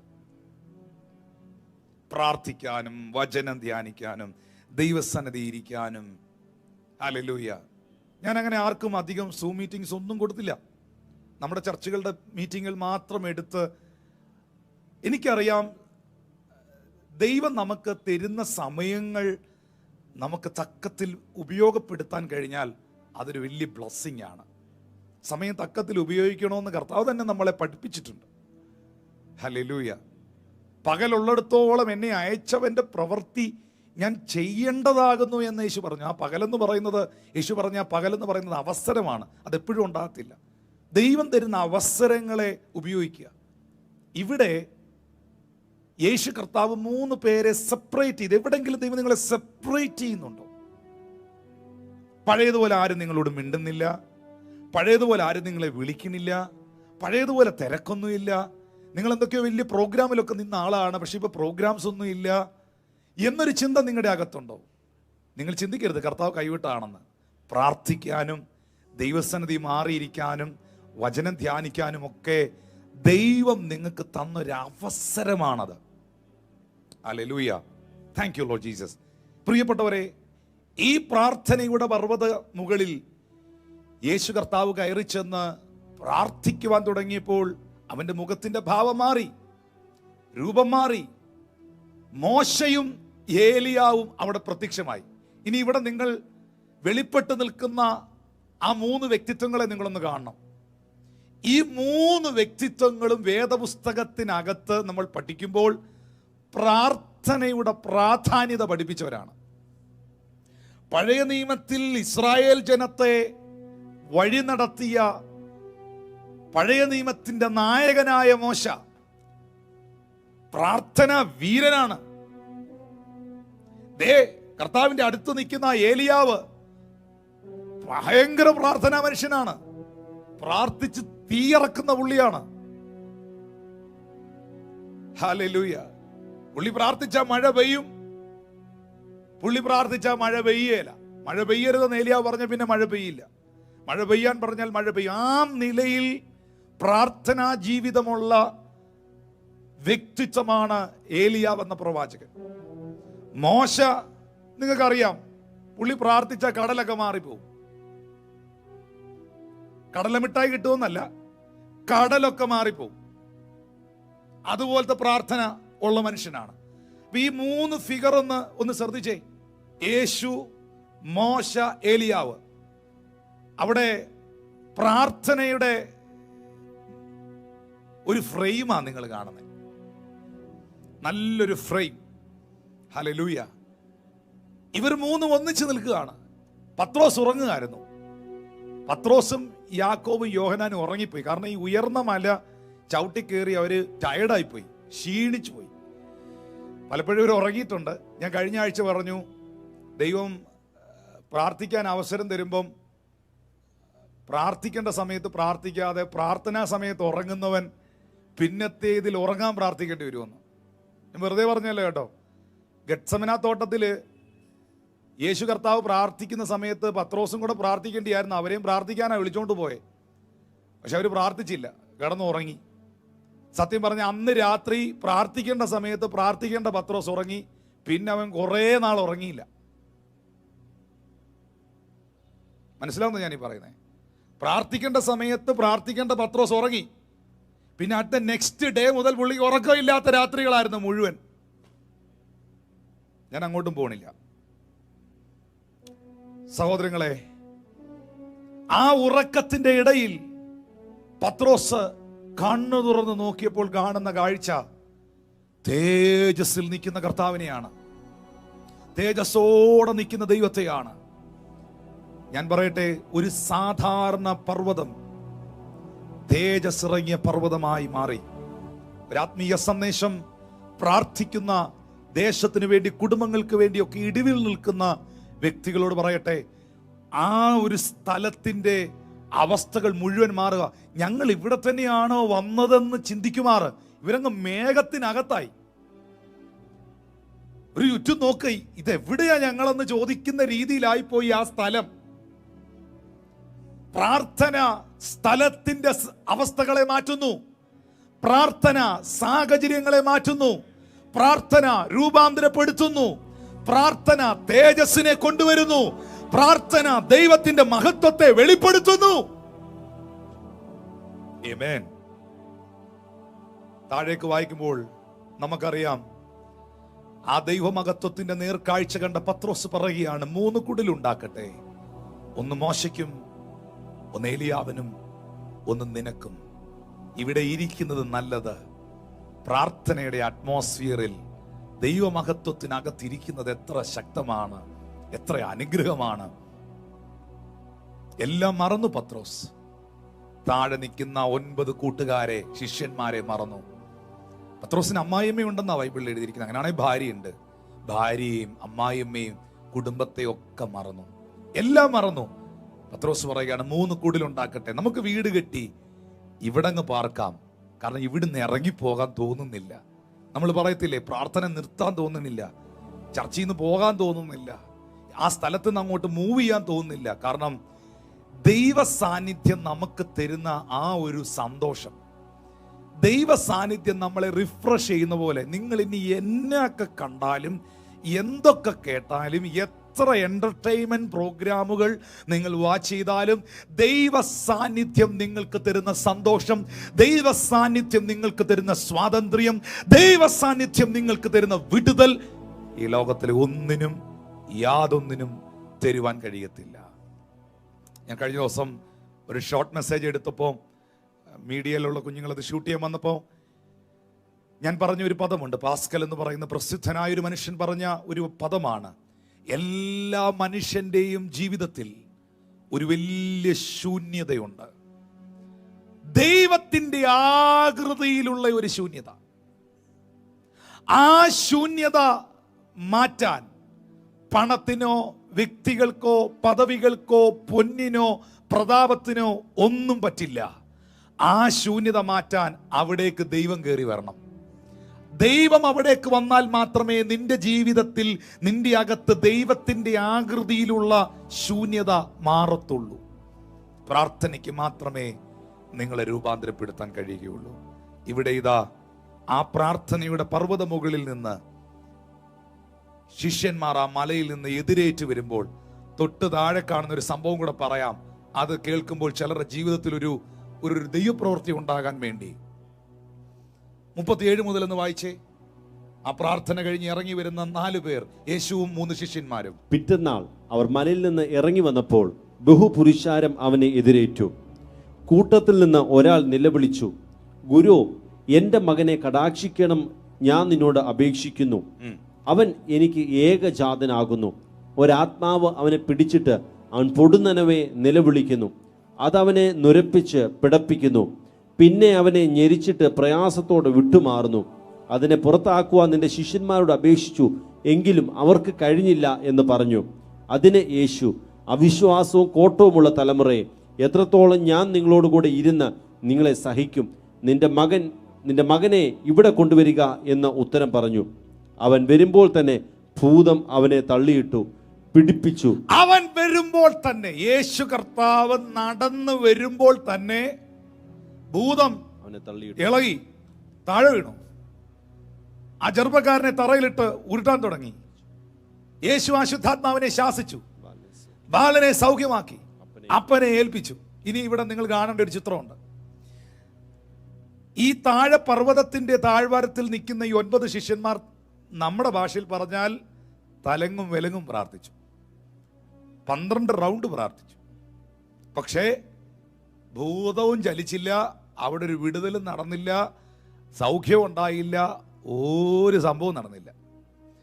പക്ഷെ പ്രാർത്ഥനയുടെ പർവ്വതത്തിൽ നിന്നിറങ്ങി വരുന്നവനെ കണ്ടപ്പോൾ ഒന്നും പറഞ്ഞില്ല. അവനെ കണ്ടപ്പോഴെന്ന, അവൻ വരുമ്പോ വിട്ടുപോന്നോ സൗഖ്യമാകാന്നോ ഒന്നും പറഞ്ഞില്ല. പ്രാർത്ഥനയുടെ പർവ്വത മുകളിൽ നിന്ന് ഇറങ്ങി വരുന്നവനെ കണ്ടപ്പോ തന്നെ ഭൂതം ഇളകി താഴെ വീണു. ഞാൻ ഇതിൽ നിന്നൊരു സത്യം പറയട്ടെ. പ്രസംഗകനെ, വലിയ വാചകം അടിച്ച് പ്രസംഗിക്കുന്നവനെ ഒന്നും പിശാചിന് പേടിയില്ല. 45 സർട്ടിഫിക്കറ്റുമായിട്ട് നടക്കുന്നവനെയൊന്നും പിശാചിന് ഭയമില്ല. ഭൂതം ഇളകുമ്പോൾ അടിച്ചിളകി ഭൂതം ഇളകി മറിയുമ്പം എൻ്റെ ഡോക്ടറേറ്റ് കണ്ടോ എന്ന് പറഞ്ഞ് സർട്ടിഫിക്കറ്റ് എടുത്ത് കാണിച്ചാൽ ഇങ്ങോട്ട് ഇളകി വന്ന് വലിച്ചു കീറി ഊര കളയും ഭൂതം. നിന്റെ സർട്ടിഫിക്കറ്റിനെ പിശാച് ഭയപ്പെടുന്നില്ല, നിന്റെ പഠനങ്ങളെ പിശാച് ഭയപ്പെടുന്നില്ല. പക്ഷേ നിന്റെ പ്രാർത്ഥനാ ജീവിതത്തെ സാത്താൻ ഭയക്കുന്നു. ഇത് ദൈവദാസന്മാരോടും കുടുംബങ്ങളോടും വ്യക്തികളോടുമുള്ള ഒരു സന്ദേശമാണ്. ഹല്ലേലൂയ. പ്രാർത്ഥിക്കുന്നവനെ പിശാച് ഭയപ്പെടുന്നു. പാട്ടുകാരനെ അവന് പേടിയില്ല, പക്ഷെ പ്രാർത്ഥിക്കുന്ന പാട്ടുകാരനെ പേടിയാണ്. പ്രസംഗകനെ അവന് ഭയമില്ല, പക്ഷെ പ്രാർത്ഥിക്കുന്ന പ്രസംഗകനെ അവന് ഭയമാണ്. ഹല്ലേലൂയ. ഒത്തിരി ഡിഗ്രിയും ഡോക്ടറേറ്റും ഉള്ളവനെ അവന് ഭയമില്ല, പക്ഷേ പ്രാർത്ഥിക്കുന്ന ഡോക്ടറേറ്റ് ഉള്ളവനെ അവന് ഭയമാണ്. ഇതിനകത്ത് എനിക്ക് പറയാനുള്ളത്, പ്രാർത്ഥിക്കുന്നവനെ പൈശാചിക മണ്ഡലം ഭയപ്പെടുന്നു. ഇന്നും അന്നും എന്നും. യേശു പ്രാർത്ഥനയുടെ പർവ്വതത്തിൽ നിറങ്ങി വരുന്നത് കണ്ടപ്പോൾ തന്നെ, അവൻ വരുമ്പോൾ തന്നെ ഭൂതമിളകി താഴെ വീണു. പക്ഷെ താഴ്വരയിൽ കഴിഞ്ഞ ഒരൊറ്റ ദിവസം, 1.5 ദിവസമായിട്ട് 9 എണ്ണം ചുറ്റും നടന്ന് പ്രാർത്ഥിക്കുക, ഒന്നും നടന്നില്ല.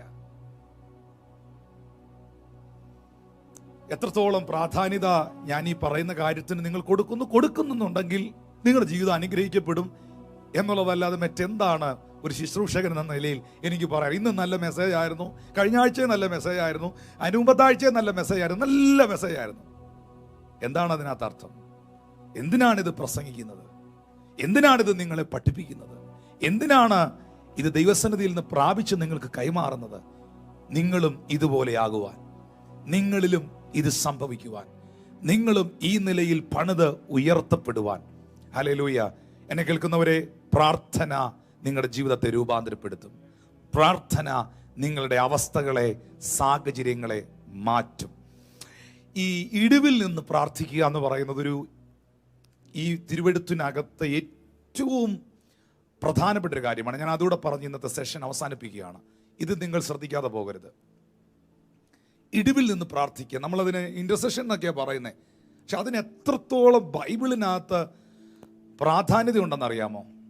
എല്ലാവരെയും കൊണ്ട് പറ്റുകയില്ല കേട്ടോ. ഞാൻ പറഞ്ഞില്ല, ഗെത്സമന തോട്ടത്തിൽ യേശു ക്രിസ്തു പ്രാർത്ഥിക്കുമ്പം അവൻ്റെ വിയർപ്പുകൾ നിലത്ത് വീഴുന്ന വലിയ ചോരത്തുള്ളി പോലെ. അപ്പം പ്രാർത്ഥിക്കുക എന്ന് പറയുന്നത് ഒരു ചെറിയ ഒരു ജോലിയല്ല, വിയർപ്പ് ചോരയാകുന്ന ജോലിയാണ്. യഥാർത്ഥമായി പ്രാർത്ഥിക്കുന്നവർക്ക് ഇന്റർസീഡ് ചെയ്യുക എന്ന് പറയുന്നത്, ഇടിവിൽ നിന്ന് പ്രാർത്ഥിക്കുക എന്ന് പറയുന്നതിന് യേശു ഭയങ്കര പ്രാധാന്യതയാണ് കൊടുത്തിരിക്കുന്നത്, ഭയങ്കര ഇമ്പോർട്ടൻസ് ആണ് കൊടുത്തിരിക്കുന്നത്.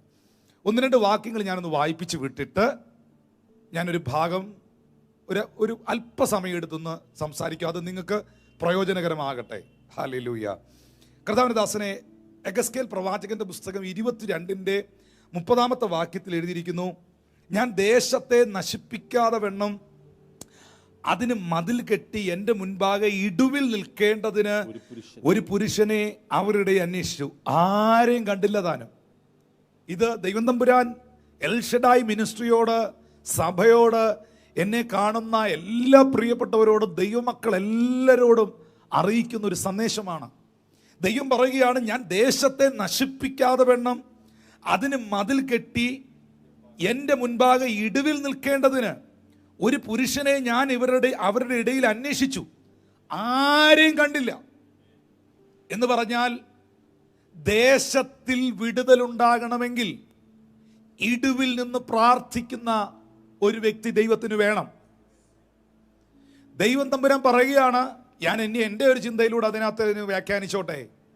പ്രസംഗിക്കാൻ ഞാൻ ഒരുപാട് പേരെ കണ്ടു, പ്രവചിക്കാൻ പ്രവാചകന്മാരുടെ ഒരു വലിയ നിര ഞാൻ കണ്ടു, ദൈവികമായ അനുഗ്രഹങ്ങൾ ദൈവത്തിൽ നിന്ന് സ്വീകരിക്കുവാൻ ഒരുപാട് പേർ പ്രാർത്ഥിക്കുന്നത് ഞാൻ കണ്ടു. പക്ഷേ ദേശത്തിന് വേണ്ടി ഇടുവിൽ നിൽക്കുവാൻ, ദേശത്തിന് വേണ്ടി ഇടുവിൽ നിൽക്കുവാൻ ദൈവം പറയുന്നു, ഞാൻ ഒരുപാട് പേരെ അന്വേഷിച്ചു, ആരെയും കണ്ടില്ല, ആരെയും കണ്ടില്ല. സത്യത്തിൽ നമ്മുടെ ഈ അവസ്ഥ ഇതുപോലല്ലേ? ഒരു ഹീലിംഗ് മിനിസ്ട്രി വെച്ചാൽ 10,000 കടന്നു വരും. നാളെ നിങ്ങളുടെ നടുവിൽ വലിയ അത്ഭുതങ്ങൾ കർത്താവ് ചെയ്യുന്നു എന്ന് നമ്മൾ വിശ്വസിച്ച് പ്രഖ്യാപിച്ചൊരു പ്രാർത്ഥന നടത്തിയാൽ അത്ഭുതങ്ങൾ പ്രാപിക്കാൻ വരട്ടെ. Something is better than nothing. എല്ലാവരും വരട്ടെ, ഒന്ന് പ്രാപിക്കട്ടെ. പക്ഷേ നമുക്കെല്ലാവരും കൂടെ ഒന്നിച്ച് നാളെ ഇരുന്നൊന്ന് പ്രാർത്ഥിക്കാം. ദേശത്തിന് വേണ്ടി, സഭയ്ക്ക് വേണ്ടി, കുടുംബത്തിന് വേണ്ടി, രാജ്യങ്ങൾക്ക് വേണ്ടി, ഭാരതത്തിന് വേണ്ടി എന്നൊക്കെ പറഞ്ഞാൽ എത്ര പേര് വരും? 2020-ലും 2018-ലും 19 ചിന്തിച്ചു നോക്കി. അടുത്ത വർഷം കർത്താവ് നമുക്ക് തരുന്നെങ്കിൽ എത്ര പേര് വരും? അപ്പൊ ഇത് ഇന്നും ഇന്നലെയും തുടങ്ങിയ പ്രശ്നമല്ല. നമ്മുടെ കാലഘട്ടം നമ്മൾ വിചാരിച്ചു എല്ലാവരും ബിസി ആയതുകൊണ്ട് ഇത് ഭയങ്കര ബിസിയാ പാസ്റ്റർ എല്ലാവരും, അതുകൊണ്ട് ആരും വരാത്ത, ഇന്റർസെഷൻ വെച്ചാൽ പ്രാർത്ഥിക്കാനൊന്നും ആരും വരാത്തത്, എല്ലാവരും തിരക്കായോണ്ടാ, എല്ലാവരും ഭയങ്കര ബിസി ഇല്ലയോ എന്ന് അല്ല. എഗസ്കേൽ പ്രവാചകന്റെ കാലഘട്ടത്തിലെ ഇങ്ങനെ, എഗസ്കേൽ പ്രവാചകന്റെ കാലഘട്ടത്തിലെ ഇങ്ങനെ ദേശത്തിന് വേണ്ടി ഇടുവിൽ നിന്ന് പ്രാർത്ഥിക്കാൻ ദൈവം വളരെ അന്വേഷിച്ചു, ആരെയും കണ്ടില്ല. അപ്പോ ഇതിൽ നിന്നൊരു ആത്മീക സന്ദേശം പരിശുദ്ധാത്മാവ് ചിലരോട് പറയുന്നു, ദൈവം എല്ലാവരെയും അന്വേഷിക്കുന്നില്ല, ദൈവം ഇടുവിൽ നിന്ന് പ്രാർത്ഥിക്കുന്നവനെ അന്വേഷിക്കുന്നു. അവരെ നോക്കി ഞാൻ പറയുന്നു, you are very special, you are very special person. The kingdom of God, in front of God. ദൈവത്തിന്റെ മുൻപിൽ, ദൈവത്തിന്റെ രാജ്യത്തിൽ, ദേശത്തിനു വേണ്ടി, കുടുംബങ്ങൾക്ക് വേണ്ടി, രാജ്യത്തിനു വേണ്ടി, ഇടിവിൽ നിന്ന് പ്രാർത്ഥിക്കുന്നവൻ ദൈവത്തിന് വളരെ ഇമ്പോർട്ടൻ്റ് ആണ്. നെഹമ്യാവിൻ്റെ പ്രവചന പുസ്തകം വായിക്കുമ്പോൾ അതിൻ്റെ 1-ാം അധ്യായത്തിൻ്റെ 3 മുതൽ ഉള്ള ഭാഗങ്ങളിൽ യെരൂശലേമിൻ്റെ മതിൽ ഇടിഞ്ഞും അതിൻ്റെ വാതിലുകൾ തീ വെച്ചും നശിപ്പിച്ചിരിക്കുന്നു എന്ന വാർത്ത ജെരമ്യ അറിഞ്ഞു. ദേശം അപമാനത്തിലും സംസ്ഥാനം മഹാകഷ്ടത്തിലുമാണെന്നറിഞ്ഞു. ഈ അറിവ് തനിക്ക് ലഭിച്ചപ്പോൾ അതിൻ്റെ 4-ാമത്തെ വാക്യത്തിൽ തിരുവെഴുത്തിൽ എഴുതിയിരിക്കുകയാണ്, ആ വർത്തമാനം കേട്ടപ്പോൾ ഞാൻ ഇരുന്ന് കരഞ്ഞു, കുറേ നാൾ ദുഃഖിച്ചും ഉപവസിച്ചും കൊണ്ട് സ്വർഗത്തിലെ ദൈവത്തോട് പ്രാർത്ഥിച്ചു. ഇവിടെ നെഹമ്യ പ്രാർത്ഥിക്കുന്നത് തൻ്റെ രോഗസൗഖ്യത്തിന് വേണ്ടിയല്ല, തൻ്റെ കടഭാരത്തിൻ്റെ മാറ്റത്തിന് വേണ്ടിയിട്ടല്ല, തനിക്ക് പ്രത്യേകിച്ച് എന്തോ ലഭിക്കുവാൻ വേണ്ടിയല്ല. സംസ്ഥാനത്തിൻ്റെ പ്രതിസന്ധി മാറണം. ദൈവത്തിൻ്റെ നാമം മഹത്വപ്പെടേണ്ടടുത്ത് ദൈവനാമം ദുഷിക്കപ്പെടുന്ന അനുഭവങ്ങൾക്ക് വ്യത്യാസം ഉണ്ടാകണം. ദൈവപ്രവർത്തികൾ വെളിപ്പെടണം. ശത്രുവിൻ്റെ പ്രവർത്തികൾ അവസാനിക്കുവാൻ വേണ്ടി, ദേശത്തിനു വേണ്ടി നെഹമ്യ ആ വർത്തമാനം, ആ ഇൻഫർമേഷൻ കേട്ടപ്പോൾ അവൻ ഇന്റർസെഷനിലേക്ക് ഇടിവിൽ നിന്ന് പ്രാർത്ഥിക്കുവാനായി, ഉപവസിച്ചുകൊണ്ട് പ്രാർത്ഥിക്കുവാനായി പ്രവേശിച്ചു. കർത്താവിൻ്റെ വരവ് വൈകുന്നെങ്കിൽ നാളെ മുതൽ നമ്മുടെ ഉപവാസ പ്രാർത്ഥന ആരംഭിക്കുകയാണല്ലോ. ദേശത്തിന് വേണ്ടി, കുടുംബങ്ങൾക്ക് വേണ്ടി, രാജ്യത്തിന് വേണ്ടിയൊക്കെ ഇടിവിൽ നിന്ന് പ്രാർത്ഥിക്കുവാൻ ദൈവം നമുക്ക് അവസരങ്ങൾ നൽകട്ടെ എന്ന് ഞാനും ദൈവസന്നിധിയിൽ പ്രാർത്ഥിക്കുന്നു. എന്തിനാ ദൈവദാസനെ ഇടിവിൽ നിന്ന് പ്രാർത്ഥിക്കുന്നത്? 2 ദിനവൃത്താന്ത പുസ്തകം 6-ാം അധ്യായം 28 മുതലുള്ള വാക്യങ്ങളിൽ നമുക്കെല്ലാവർക്കും സുപരിചിതമാണ് ആ വാക്യം. അവിടെ എഴുതിയിരിക്കുന്നു, ദേശത്ത് ക്ഷാമമോ മഹാമാരിയോ വെൺകതിരോ വിഷമഞ്ഞോ വെട്ടിക്കിളിയോ തുള്ളൻ എന്നിവയോ ഉണ്ടായാൽ, അവരുടെ ശത്രുക്കൾ അവരുടെ പട്ടണത്തിൽ ദേശത്തിൽ അവരെ നീ നിരോധിച്ചാൽ, വല്ല വ്യാധിയോ വല്ല ദീനമോ ഉണ്ടായാൽ, ഇതെല്ലാം ശ്രദ്ധിക്കണം, വല്ല വ്യാധിയോ വല്ല ദീനമോ ഉണ്ടായാൽ, യാതൊരുത്തനെങ്കിലും നിന്റെ ജനമായ ഇസ്രായേൽ മുഴുവനെങ്കിലും വല്ല പ്രാർത്ഥനയും യാചനയും കഴിക്കുകയും ഓരോരുത്തൻ താൻ്റെ വ്യാധിയും ദുഃഖവും അറിഞ്ഞ് ആലയത്തിലേക്ക് തിരിഞ്ഞ് കൈമലർത്തുകയും ചെയ്താൽ, 30-ാമത്തെ വാക്യത്തിൽ സ്വർഗത്തിലെ ദൈവം പറയുന്നു, നിന്റെ വാസസ്ഥലമായ സ്വർഗത്തിൽ നിന്ന് അവൻ കേട്ട് ക്ഷമിക്കുകയും, അടുത്ത വാക്യങ്ങളിൽ രേഖപ്പെടുത്തിയിരിക്കുന്നത്, ഞങ്ങളുടെ പിതാക്കന്മാർക്ക് കൊടുത്ത ദേശത്ത് അവർ ജീവിച്ചിരിക്കുന്ന കാലത്തൊക്കെയും നിന്റെ വീഥികളിൽ നടപ്പാൻ തക്കവണ്ണം നിന്നെ ഭയപ്പെടുത്തേണ്ടതിന്, ഹല്ലേലൂയ, നീ ഓരോരുത്തൻ ഹൃദയം അറിയുന്നത് പോലെ ഓരോരുത്തൻ അവനവനെ നടപ്പ് പോലൊക്കെയും നൽകുകയും ചെയ്യണമേ. താഴേക്ക് വായിക്കുമ്പോൾ എഴുതിയിരിക്കുന്നു, ഏമേൻ, ദേശത്തിന് വേണ്ടി നിങ്ങൾ ഇടിവിൽ നിന്ന് പ്രാർത്ഥിക്കുന്ന സാഹചര്യത്തിൽ ദൈവം അവരുടെ പാപങ്ങളെ ക്ഷമിച്ച് അവരുടെ ദേശത്തിന് സൗഖ്യം വരുത്തും. ഇവിടെ ദിനവൃത്താന്ത പുസ്തകം 2 ദിനവൃത്താന്തം 6:28 എഴുതിയിരിക്കുകയാണ്, എന്തെങ്കിലും പ്രതിസന്ധികൾ, രോഗങ്ങൾ, മഹാവ്യാധികൾ വരുമ്പോൾ അങ്ങോട്ടും ഇങ്ങോട്ടും എല്ലാവരും കൂടെ കളിയാക്കുക, അങ്ങോട്ടും ഇങ്ങോട്ടും എല്ലാവരും പരിഹസിക്കുക, അങ്ങോട്ടും ഇങ്ങോട്ടും എല്ലാവരും കൂടെ പരാജയത്തിന്റെ വാക്കുകൾ പറയുക എന്നല്ല എഴുതിയിരിക്കുന്നത്. അങ്ങനെ എന്തെങ്കിലും പ്രതിസന്ധികൾ ദേശത്തിൽ സംഭവിച്ചാൽ ദൈവമക്കൾ, വിളിക്കപ്പെട്ട ദൈവമക്കൾ ഒന്നിച്ചുകൂടി ആമേൻ അവരെ ആയിരിക്കുന്ന സാഹചര്യത്തിൽ ദേശത്തിന് വേണ്ടി പ്രാർത്ഥിക്കുക. പ്രിയപ്പെട്ടവരെ, ഇടിവിൽ നിന്ന് പ്രാർത്ഥിക്കുവാൻ ദൈവം ചിലരെ അന്വേഷിക്കുന്നു. എന്താണ് അതിന്റെ കാരണം? ആർക്ക് വേണ്ടി പ്രാർത്ഥിക്കണം? 1 തീമോഥെയോസിന്റെ ലേഖനം 2-ാം അധ്യായം 1 മുതലുള്ള ഭാഗങ്ങളിൽ എഴുതിയിരിക്കുന്നു. അതിന്റെ 3 മുതലുള്ള വാക്യം വായിക്കാം. ദൈവദാസനെ ആ ഭാഗം ഒന്ന് എടുക്കണം. 1 തീമോഥെയോസ് 2:1 മുതൽ ഞാൻ അതിന്റെ 3 മുതലുള്ള വാക്യങ്ങൾ ഒന്ന് വായിക്കുകയാണ്. അത് നമ്മുടെ രക്ഷിതാവായ ദൈവസന്നിധിയിൽ നല്ലതും പ്രസാദകരമാകുന്നു. എല്ലാവർക്കും ദൈവത്തെ പ്രസാദിപ്പിക്കാൻ ഇഷ്ടമല്ലേ? ദൈവം പ്രസാദിക്കണ്ടേ? പ്രിയപ്പെട്ടവരെ, ദൈവമക്കളെ, നിങ്ങളിൽ ദൈവം പ്രസാദിക്കണ്ടേ? എന്താണ് ദൈവത്തിന് പ്രസാദകരം? എന്താണ് ദൈവത്തിന്റെ സന്നിധിയിൽ നല്ലതെന്ന് എഴുതിയിരിക്കുന്നത്? 1 മുതൽ വായിച്ചേ. എന്നാൽ സകല മനുഷ്യർക്കും നാം സർവഭക്തിയോടും കനത്തോടും കൂടെ സാവധാനതയും സ്വസ്ഥതയുമുള്ള ജീവനം കഴിക്കേണ്ടതിന്, വിശേഷ രാജാക്കന്മാർക്കും സകല അധികാരസ്ഥന്മാർക്കും വേണ്ടി യാചനയും പ്രാർത്ഥനയും പക്ഷപാതവും സ്തോത്രവും ചെയ്യണമെന്ന്. വിശേഷാൽ രാജാക്കന്മാർക്ക് വേണ്ടി, നമ്മളുടെ ഭരണകർത്താക്കന്മാർക്ക് വേണ്ടി, നമ്മളെ നയിക്കുന്ന അധികാരസ്ഥർ, അത് ഗവൺമെന്റ് തലത്തിലുള്ള അധികാരസ്ഥർ, സഭയോടുള്ള ബന്ധത്തിൽ സഭയെ നയിക്കുന്നവർ, ഇവർക്കൊക്കെ വേണ്ടി യാചനയും പ്രാർത്ഥനയും പക്ഷപാതവും, ഇത് മൂന്ന് തലങ്ങളാ പ്രാർത്ഥനയുടെ. സ്തോത്രവും ചെയ്യണമെന്ന് ഞാൻ സകലത്തിനു മുൻപേ, എല്ലാം ചെയ്യുന്നതിന് മുമ്പ്, വലിയ പെന്തിക്കോസ് നാളിൽ മുൻമഴ പെയ്ച്ചാന്നൊക്കെയുള്ള പാട്ടൊക്കെ പാടുന്നതിന് മുമ്പ്, പ്രൈസ് ഗോഡ്, വലിയ ആരാധനകളൊക്കെ നടത്തുന്നതിന് മുൻപ്, സകലതും ചെയ്യുന്നതിന് മുൻപ്, സകലത്തിനു മുൻപേ ഞാൻ പ്രബോധിപ്പിക്കുകയാണ്. ദേശത്തിന് വേണ്ടി, രാജാക്കന്മാർക്ക് വേണ്ടി, അധികാരസ്ഥർക്ക് വേണ്ടി, നിങ്ങൾക്ക് മീതെയുള്ളവർക്ക് വേണ്ടി പക്ഷപാതവും സ്തോത്രം ചെയ്യുക, പ്രാർത്ഥിക്കുക. ഇപ്പോഴും ഈ പ്രാർത്ഥന നടന്നുകൊണ്ടിരിക്കുമ്പോൾ, ഇത് പറഞ്ഞുകൊണ്ടിരിക്കുമ്പം കറിക്കരിയുന്നവരുണ്ട്. ഇപ്പൊ അത് അരിഞ്ഞവർ താഴെ വെച്ചു. ഇപ്പൊ ഇത് പറഞ്ഞുകൊണ്ടിരിക്കുമ്പോഴും ഭക്ഷണം കഴിച്ചുകൊണ്ടിരിക്കുന്നവരുണ്ട്. ഈ ലൈവ് ഇപ്പോൾ 12:30 അടുത്ത സമയമായി. ഭയങ്കര പ്രാർത്ഥനയുടെ ഇടിവിൽ നിന്നുള്ള പ്രാർത്ഥനയുടെ കാര്യം പറഞ്ഞുകൊണ്ടിരിക്കുമ്പോഴും ഇപ്പോഴും അവിടെ പല പല കാര്യങ്ങൾ ചെയ്ത് ഇരിക്കുന്നവരുണ്ട്. നടക്കട്ടെ, എല്ലാം നടക്കട്ടെ. പക്ഷേ ഇതിനെല്ലാം ദൈവം കൃത്യമായി കണക്ക് ചോദിക്കുന്ന, കണക്ക് തീർക്കുന്ന, അധികം കേട്ടവനോട് അധികം ചോദിക്കുന്ന ഒരു ദിവസം വരുന്നുണ്ട്. The day is coming. അത് വാതിക്കൽ എത്തി നിൽക്കുകയാണ്. എനിക്ക് പറയാനുള്ളത് ഇനിയെങ്കിലും മാനസാന്തരപ്പെടുക എന്നുള്ളതാണ്. ഇത്രയുമൊക്കെ ആയിട്ടും നമുക്ക് മാനസാന്തരപ്പെടാൻ ദൈവഭയം ഇല്ലാതായി പോയെങ്കിൽ, ഇത്രയുമൊക്കെ ആയിട്ടും ശരിക്കും പറഞ്ഞാൽ ഈ ഒരു പ്രത്യേക സാഹചര്യത്തിൽ ദൈവം ആരെന്ന് ലോകം അറിഞ്ഞുകൊണ്ടിരിക്കുക. മനുഷ്യ, നീ എത്ര കഴിവുള്ളവനെങ്കിലും, നീ എത്ര ശക്തനെങ്കിലും, നീ എത്ര മിടുക്കനെങ്കിലും, നിനക്ക് എത്ര ശാസ്ത്ര സാങ്കേതിക മികവുകളും തികവുകളും ഉണ്ടെങ്കിലും, നത്തിങ് യു ആർ എന്നുള്ള കാര്യം ലോകത്തിന് ദൈവം വെളിപ്പെടുത്തിക്കൊണ്ടിരിക്കുന്ന ഈ കാലഘട്ടത്തിലെങ്കിലും, സ്തോത്രം, മടങ്ങി വന്നില്ലെങ്കിൽ എനിക്കറിയില്ല പ്രിയപ്പെട്ടവരെ എന്നാ മടങ്ങി വരുന്നതെന്ന്. എന്താണ് രക്ഷിതാവായ ദൈവത്തിന്റെ സന്നിധിയിൽ പ്രസാദം? താഴോട്ടൊന്ന് വായിക്കാം.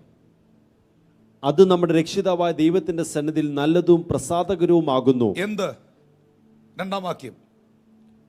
വിശേഷാൽ രാജാക്കന്മാർക്കും സകല അധികാരസ്ഥന്മാർക്കും വേണ്ടി യാചനയും പ്രാർത്ഥനയും പക്ഷപാതവും സ്തോത്രം ചെയ്യണം. നാലാം വാക്യം.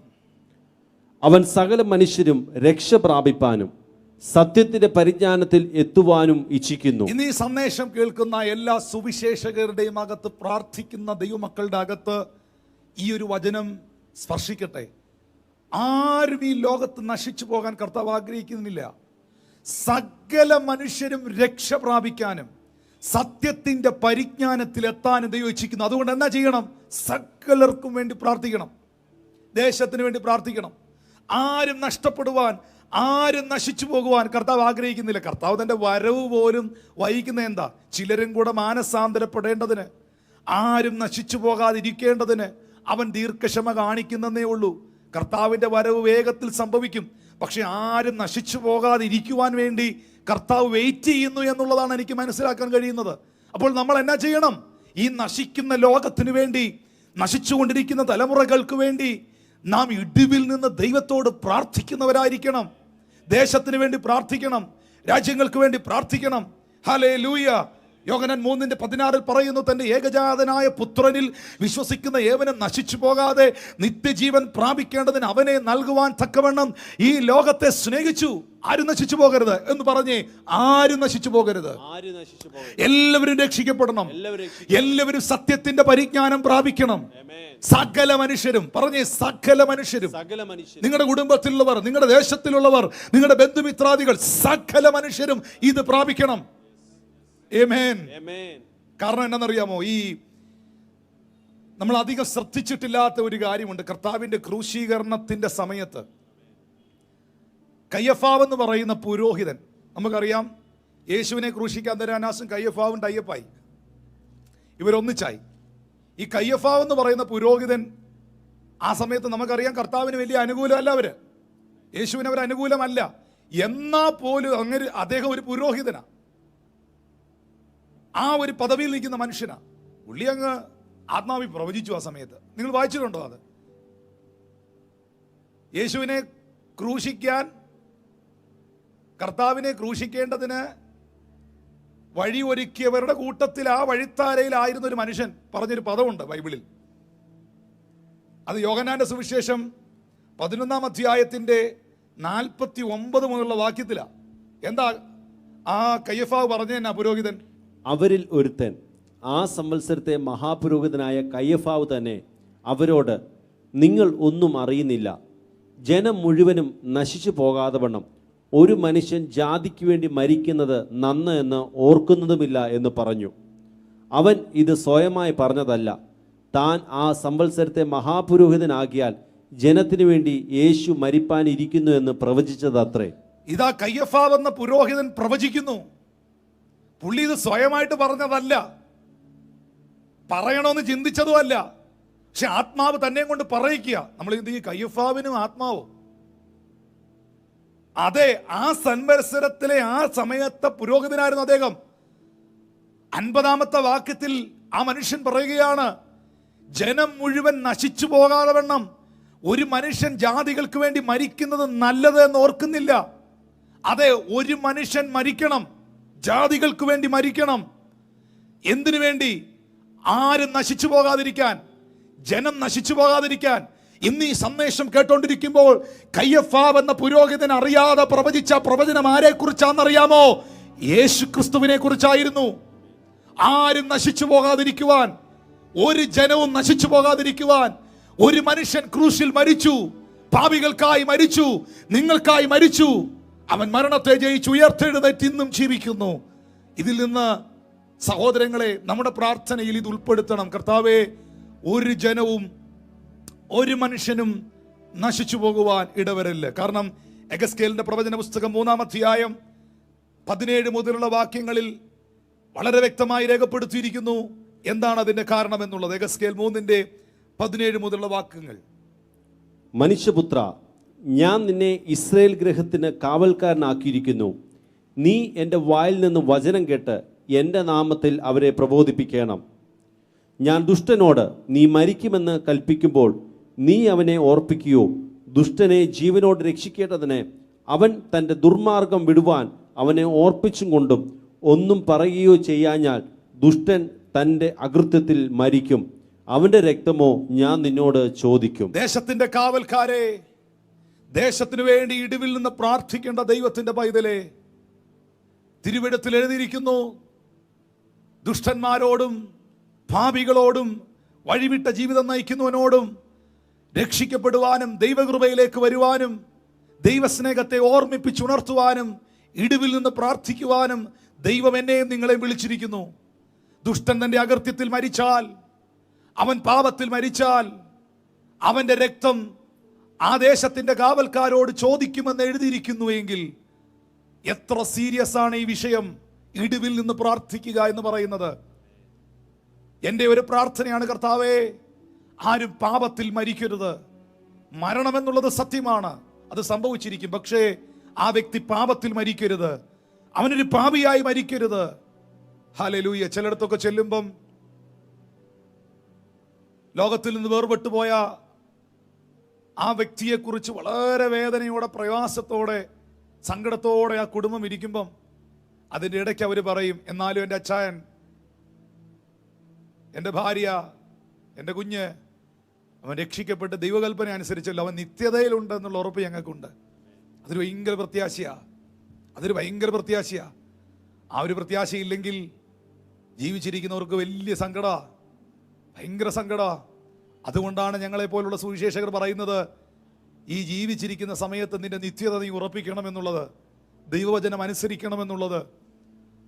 എന്നാൽ സുവിശേഷകരോട്, ദൈവദാസന്മാരോട്, കുടുംബങ്ങളോട് കർത്താവ് പറയുന്നു, ദേശത്തിന്റെ കാവൽക്കാരോട്. അങ്ങനെയാ പറഞ്ഞിരിക്കുന്നത്. എഗസ്കേൽ 3:17 കാവൽക്കാരാന്നാണ് വിളിച്ചിരിക്കുന്നത്.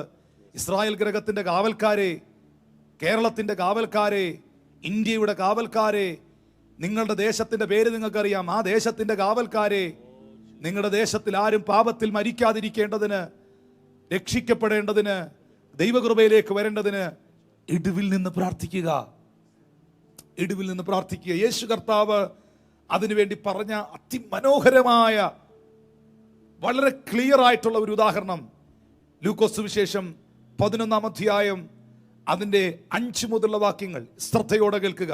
ലൂക്കോസ് 11:5 മുതലുള്ള വാക്യങ്ങൾ. പിന്നെ അവൻ അവരോട് പറഞ്ഞത്, നിങ്ങളിൽ ആർക്കെങ്കിലും ഒരു സ്നേഹിതൻ ഉണ്ട് എന്നിരിക്കട്ടെ. അവൻ അർദ്ധരാത്രിക്ക് അവൻ്റെ അടുക്കൽ ചെന്ന്, സ്നേഹിത, എനിക്ക് 3 അപ്പം വായ്പ തരേണം. എൻ്റെ ഒരു സ്നേഹിതൻ വഴിയാത്രയിൽ എൻ്റെ അടുക്കൽ വന്നു, അവന് വിളമ്പി കൊടുപ്പാൻ എൻ്റെ പക്കൽ ഏതുമില്ല എന്ന് അവനോട് പറഞ്ഞാൽ, എന്നെ പ്രയാസപ്പെടുത്തരുതേ, കഥ കടച്ചിരിക്കുന്നു, പൈതങ്ങളും എന്നോടുകൂടെ കിടക്കുന്നു, എഴുന്നേറ്റ് തരുവാൻ എനിക്ക് കഴിയുകയില്ല എന്ന് അകത്തുനിന്ന് ഉത്തരം പറഞ്ഞാലും അവൻ സ്നേഹിതനാകൊണ്ട് എഴുന്നേറ്റ് അവന് കൊടുക്കുകയില്ലെങ്കിലും അവൻ ലജ്ജ കൂടാതെ മുട്ടിക്ക നിമിത്തം എഴുന്നേറ്റ് അവന് വേണ്ടുന്നിടത്തോളം കൊടുക്കുമെന്ന് ഞാൻ നിങ്ങളോട് പറയുന്നു. ഇത് വളരെ ശ്രദ്ധിക്കേണ്ട ഒരു കാര്യമാണ്. എനിക്ക് ഈ ഒരു വിഷയം ഞാൻ പഠിപ്പിക്കുമ്പോൾ സാധാരണ നിലയിൽ ഒരു 3 സ്നേഹിതന്മാരെ നിർത്തി ഞാൻ പഠിപ്പിക്കാറുണ്ട്. ഇന്നിപ്പോൾ ഇവിടെ ഷിജിനും ക്രിസ്റ്റി പാസ്റ്ററും ജിജി പാസ്റ്ററേ ഉള്ളൂ. ദേവദാസന്മാരെ നിങ്ങളെ ഞാൻ ബഹുമാനിക്കുന്നു. സാധാരണ നിലയിൽ ഞാൻ അങ്ങനെ പാസ്റ്റേഴ്സിനെ വിളിച്ചത് ചെയ്യിക്കാറില്ല. പക്ഷെ ഇന്നിവരെ ഇതൊന്ന് പഠിപ്പിക്കാൻ എനിക്കിതിൻ്റെ ഇടയ്ക്ക് ഒരു സ്നേഹിതനായിട്ട് കയറി നിൽക്കാൻ പറ്റില്ല. നിങ്ങൾ പ്രസംഗിക്കേണ്ടി വരും. ദയവായിട്ട് നിങ്ങൾ 3 പേരും ഒന്ന് വരാമോ പ്ലീസ്? വളരെ ശ്രദ്ധിക്കേണ്ടതായിട്ടുള്ളൊരു ഭാഗമാണിത്. ഈ 3 സ്നേഹിതന്മാരുടെ ചരിത്രം പഠിപ്പിക്കണമെങ്കിൽ, യേശു എന്താണ് ഉദ്ദേശിച്ചതെന്ന് പഠിപ്പിക്കണമെങ്കിൽ എനിക്ക് ഇവരെ നിർത്താതെ കഴിയുകയില്ല. ഇതാ 3 സ്നേഹിതന്മാർ.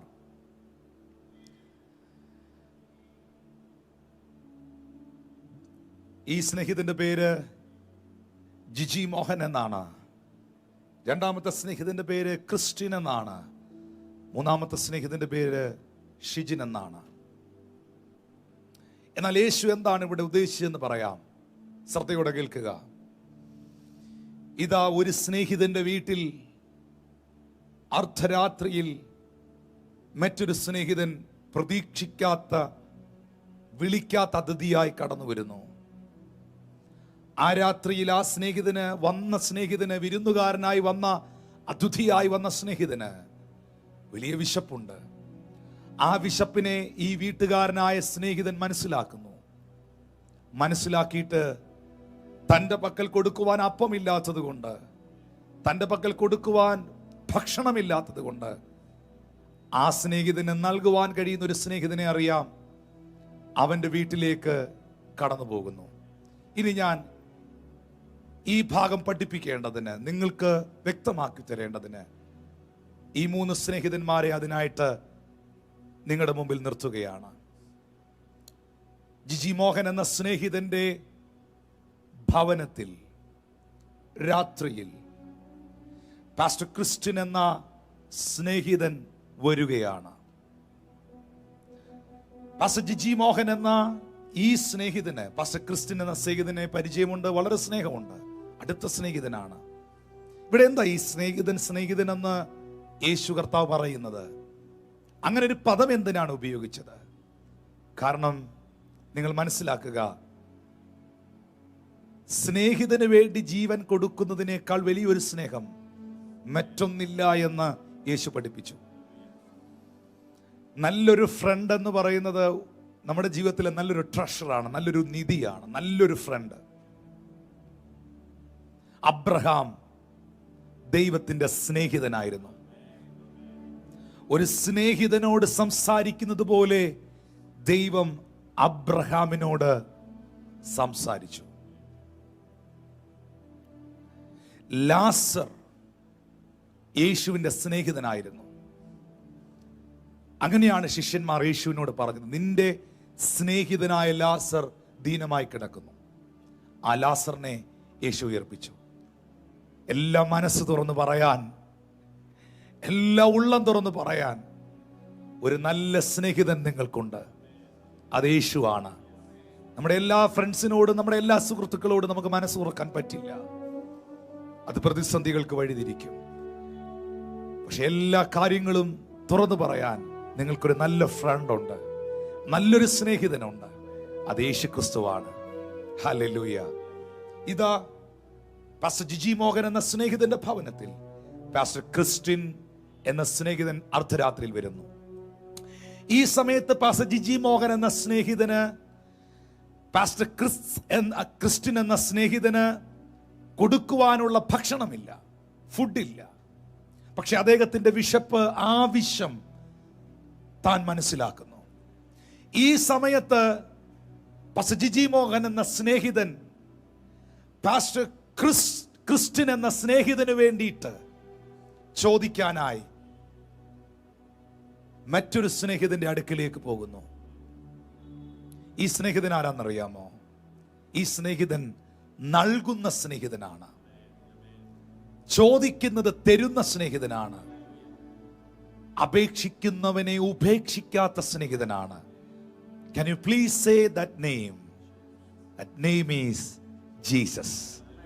അപേക്ഷിച്ചാൽ ഉപേക്ഷിക്കാത്ത സ്നേഹിതൻ ആരാണ്? നിങ്ങൾ ചോദിക്കുന്നതിലും നനയ്ക്കുന്നതിലും അത്യന്തപരമായി നിങ്ങൾക്കായി നൽകുന്ന സ്നേഹിതൻ ആരാണ്? ആ സ്നേഹിതൻ ദൈവമാണ്, യേശുവാണ്. അപ്പോ പാസ്റ്റർ ജിജി മോഹൻ എന്ന സ്നേഹിതൻ നൽകുവാൻ കഴിയുന്ന സ്നേഹിതന്റെ അടുക്കലേക്ക് ചോദിക്കാൻ പോകുന്നു, യാചിക്കാൻ പോകുന്നു. ഇത് കാണുന്ന മാന്യ സഹോദരങ്ങളോടുള്ള എന്റെ ചോദ്യം, ആർക്കു വേണ്ടിയാണ് ജിജി മോഹൻ എന്ന ഈ സ്നേഹിതൻ, ഈ ദൈവദാസൻ നൽകുവാൻ കഴിയുന്ന സ്നേഹിതനോട് ചോദിക്കാൻ പോകുന്നത്? ശ്രദ്ധിക്കേണ്ട ഒരു കാര്യം, ലിസൺ ടു മീ. തന്റെ ആവശ്യത്തിന് വേണ്ടിയല്ല, തന്റെ വിശപ്പടക്കാൻ വേണ്ടിയല്ല, തന്റെ പ്രശ്നം പരിഹരിക്കാൻ വേണ്ടിയല്ല. തന്റെ പ്രശ്നം പരിഹരിച്ചവനാണ് ഈ നൽകുന്ന സ്നേഹിതൻ. തന്റെ ആവശ്യം നടത്തിയവനാണ് ഈ നൽകുന്ന സ്നേഹിതൻ. അത് തനിക്കറിയാം. നിങ്ങളെ വിടിവിച്ചവനെ നിങ്ങൾക്കറിയാം. നിങ്ങളുടെ പ്രാർത്ഥനയ്ക്ക് മറുപടി തന്നവനെ നിങ്ങൾക്കറിയാം. നിങ്ങളുടെ പ്രതിസന്ധിയിൽ നിങ്ങളെ ഉപേക്ഷിക്കാത്ത കർത്താവിനെ നിങ്ങൾക്കറിയാം. ആ നൽകുവാൻ കഴിയുന്ന സ്നേഹിതനോട് ചോദിക്കാൻ പോകുന്നു തന്റെ മറ്റൊരു സ്നേഹിതനായി. ഇവിടെ ഇദ്ദേഹം ചോദിക്കുന്നത്, പ്രാർത്ഥിക്കുന്നത് തന്റെ വിശപ്പടങ്ങാനല്ല, തനിക്ക് വേണ്ടിയിട്ടല്ല, വിശക്കുന്ന ആവശ്യക്കാരന് വേണ്ടിയിട്ട്.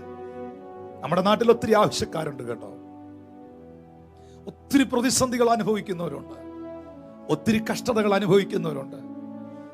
ഞാൻ ഇന്നലെ രാത്രി പോലും ചിലർക്ക് വേണ്ടി പ്രാർത്ഥിക്കുന്ന, ടെലിഫോണിലൂടെ പ്രാർത്ഥിക്കുന്ന സമയത്ത് എനിക്ക് അല്പമല്ലാത്ത പ്രയാസം തോന്നി ചിലരുടെ വിഷയങ്ങൾ കേട്ടപ്പോൾ.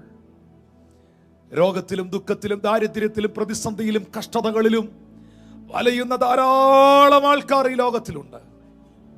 യേശുവിടെ പഠിപ്പിക്കുന്ന പ്രാർത്ഥന, എന്നെ അനുഗ്രഹിച്ചോണേ, എൻ്റെ ഭർത്താവിനെ അനുഗ്രഹിച്ചോണേ, എൻ്റെ കൊച്ചുങ്ങളെ അനുഗ്രഹിച്ചോണേ, എനിക്ക് വേണ്ടതല്ല ഇനി തന്നോണേ എന്നുള്ളതല്ല യേശുവിടെ പഠിപ്പിക്കുന്നത്. മറ്റൊരാൾക്ക് വേണ്ടി, വിശക്കുന്ന മറ്റൊരുവിന് വേണ്ടി, ആവശ്യക്കാരനായ മറ്റൊരുവിന് വേണ്ടി യാചിക്കുക, ചോദിക്കുക, മുട്ടുക, ഇടിവിൽ നിന്ന് പ്രാർത്ഥിക്കുക. ഇതാണ് യേശുവിടെ ഈ ഒരു ഉപമയിലൂടെ പഠിപ്പിക്കുന്നത്. ജിജി മോഹൻ പാസ്റ്റർ ചോദിക്കാൻ പോകുന്നത് തന്റെ ആവശ്യങ്ങൾക്ക് വേണ്ടിയല്ല, തന്റെ വിശപ്പടക്കുവാൻ വേണ്ടിയല്ല, തന്റെ സ്നേഹിതന്റെ പ്രശ്നം പരിഹരിക്കുവാൻ, തന്റെ സ്നേഹിതന്റെ ആവശ്യം നിർവഹിക്കപ്പെടുവാൻ. ഹല്ലേലൂയ. അർദ്ധരാത്രി ചെന്ന് മുട്ടി, വാതിക്കൽ മുട്ടി. അകത്തുനിന്ന മറുപടി എന്നാന്നറിയാമോ? ഇനി ഇവിടെ എനിക്ക് മനസ്സിലാക്കാൻ പറ്റിയ ഒരു കാര്യം സഹോദരങ്ങളെ, വെളിയിൽ നിന്ന് മുട്ടുകയാണ്. മുട്ടുമ്പോ അകത്തുനിന്നൊരു ശബ്ദം, ഞാനും പൈതങ്ങളും കിടക്കുന്നു, വാതിലടച്ചിരിക്കുന്നു. ഈ പുറത്ത് നിൽക്കുന്ന മനുഷ്യൻ എനിക്ക് 3 അപ്പം തരണം, എൻ്റെ ഒരു സ്നേഹിതൻ വീട്ടിൽ വന്നിട്ടുണ്ടെന്ന് പറഞ്ഞില്ലേ?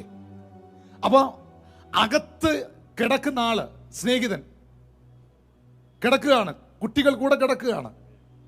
പക്ഷേ ഈ വെളിയിൽ നിന്ന് പറയുന്ന ആളിന്റെ സൗണ്ട്, ശബ്ദം എഴുന്നേറ്റ് വന്ന് നോക്കാതെ അകത്ത് കിടന്നുകൊണ്ട് ഐഡന്റിഫൈ ചെയ്യുക. എഴുന്നേറ്റ് വന്ന് നോക്കാതെ അകത്ത് കിടന്നുകൊണ്ട് വിളിക്കുന്നവന്റെ ശബ്ദം, ചോദിക്കുന്നവന്റെ ശബ്ദം തിരിച്ചറിയുക. കാരണം എന്നാണെന്നറിയോ? ഇത് ഡെയിലി കേൾക്കുന്ന വോയിസാ. ഹല്ലേലൂയ. ഇത് ഡെയിലി കേട്ട് പരിചയമുള്ള ശബ്ദം. നിന്റെ പ്രാർത്ഥനയുടെ ശബ്ദം ദൈവത്തിന് പരിചയമുണ്ടോ?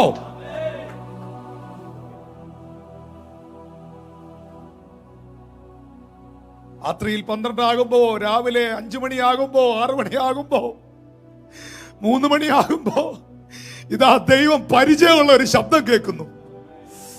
ദൈവം പരിചയമുള്ള ഒരു ശബ്ദം കേൾക്കുന്നു. അതാണ് പ്രാർത്ഥന. അതാണ് പ്രാർത്ഥന.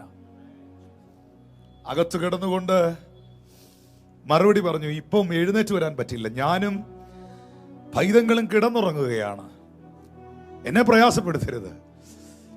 എന്താണ് അതിന്റെ അർത്ഥം? അതിന്റെ അർത്ഥം എന്ന് പറയുന്നത്,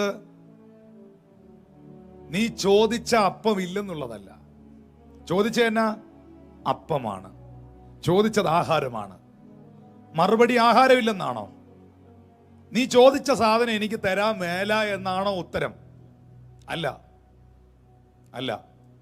ഞാനും പൈതങ്ങളും കിടക്കുന്നു. യേശു ആ പറഞ്ഞതിനകത്ത് ഒരാഴമുണ്ട്. ഉറങ്ങുകയാണ്, കിടക്കുകയാണ്. എത്ര മണിക്കൂർ ഉറങ്ങും? 48 മണിക്കൂർ ഉറങ്ങുമോ? 2 മാസം ഉറങ്ങുമോ? 4 മാസം ഉറങ്ങുമോ? ശരിക്കും ഉറങ്ങുക എന്ന് പറയുന്നത് ഒരു ഷോർട്ട് ടൈമാണ്. ഒരു ഷോർട്ട് ടൈം പ്രോസസ്സാണ്. 7 മണിക്കൂർ, 6 മണിക്കൂർ, മാക്സിമം 8 hours ഉറങ്ങുമായിരിക്കും. എന്ന് പറഞ്ഞാൽ പ്രാർത്ഥനയുടെ മറുപടികൾ നിങ്ങൾക്ക് ഡിലേ ആകുന്നെങ്കിൽ, നിങ്ങൾ ചോദിച്ച ചോദ്യത്തിന്റെ വിടുതലുകൾ വൈകുന്നെങ്കിൽ, അത് ഒരുപാട് നാളുകൾ പോകുമെന്നല്ല അതിന്റെ അർത്ഥം. എഴുന്നേറ്റ് വരും, ഉറക്കത്തിൽ നിന്ന് എഴുന്നേക്കും. ഈ ഉറക്കത്തിൽ നിന്ന് എഴുന്നേക്കും. ഇത് നിലനിൽക്കുന്ന ഒന്നല്ല. എഴുന്നേറ്റ് വരും, നിങ്ങൾക്ക് മറുപടി ഉണ്ട്. ഇതൊരു ഷോർട്ട് ടൈമാണ്, ഇതൊരു ചെറിയ നിമിഷമാണ്. ഇതിനപ്പുറത്തൊരു മിറക്കിൾ നടന്നിരിക്കും. ഇത് നിങ്ങളോടുള്ള ദൈവിക സന്ദേശമാണ്. അതുകൊണ്ട് ഈ എന്നെ പ്രയാസപ്പെടുത്തല്, കഥ കടച്ചിരിക്കുന്നു എന്നൊക്കെ അകത്തുനിന്ന് ശബ്ദം കേൾക്കുമ്പോഴേ ഡെസ്പായി പോവല്ലേ. ഇതാരോടോ കർത്താവ് അറിയിക്കുകയാണ്. പ്രാർത്ഥനയുടെ മറുപടി വരാൻ വൈകുമ്പോഴേ മടുത്തു പോയല്ലേ, മനസ്സ് മടുത്ത് ഡെസ്പായി, ചോദിച്ചിട്ടൊന്നും കാര്യമില്ലെന്ന് പറഞ്ഞങ്ങ് തിരിച്ചു പോയല്ലേ. ലജ്ജ കൂടാതെ മുട്ടിക്ക നിമിത്തം അവൻ എഴുന്നേറ്റ് വന്ന് 3 അപ്പമാ പുള്ളി ചോദിച്ചേ. പക്ഷെ എഴുതിയിരിക്കുന്ന വേണ്ടുന്നിടത്തോളം കൊടുത്തു എന്നാണ്, ധാരാളം കൊടുത്തു എന്നാണ്. പ്രാർത്ഥനയിൽ മടുത്തു പോകാതെ ഇടിവിൽ നിന്ന് പ്രാർത്ഥിക്കാമോ? ദേശത്തിന് വേണ്ടി പ്രാർത്ഥിക്കാമോ? കുടുംബത്തിന് വേണ്ടി പ്രാർത്ഥിക്കാമോ? ധാരാളം തരുവാൻ, നിന്നെ അനുഗ്രഹിപ്പാൻ എന്റെ കർത്താവിന് കഴിയും. Thank you. നിങ്ങൾക്ക് തരുവാൻ കർത്താവിന് കഴിയും. Thank you pastors, thank you very much. Hallelujah. എന്നെ കേൾക്കുന്ന ദൈവത്തിന്റെ പൈതലേ, ആ സ്നേഹിതൻ ആർക്ക് വേണ്ടിയാണ് ചോദിച്ചത്? തന്റെ വിശപ്പ് മാറ്റാനാണോ?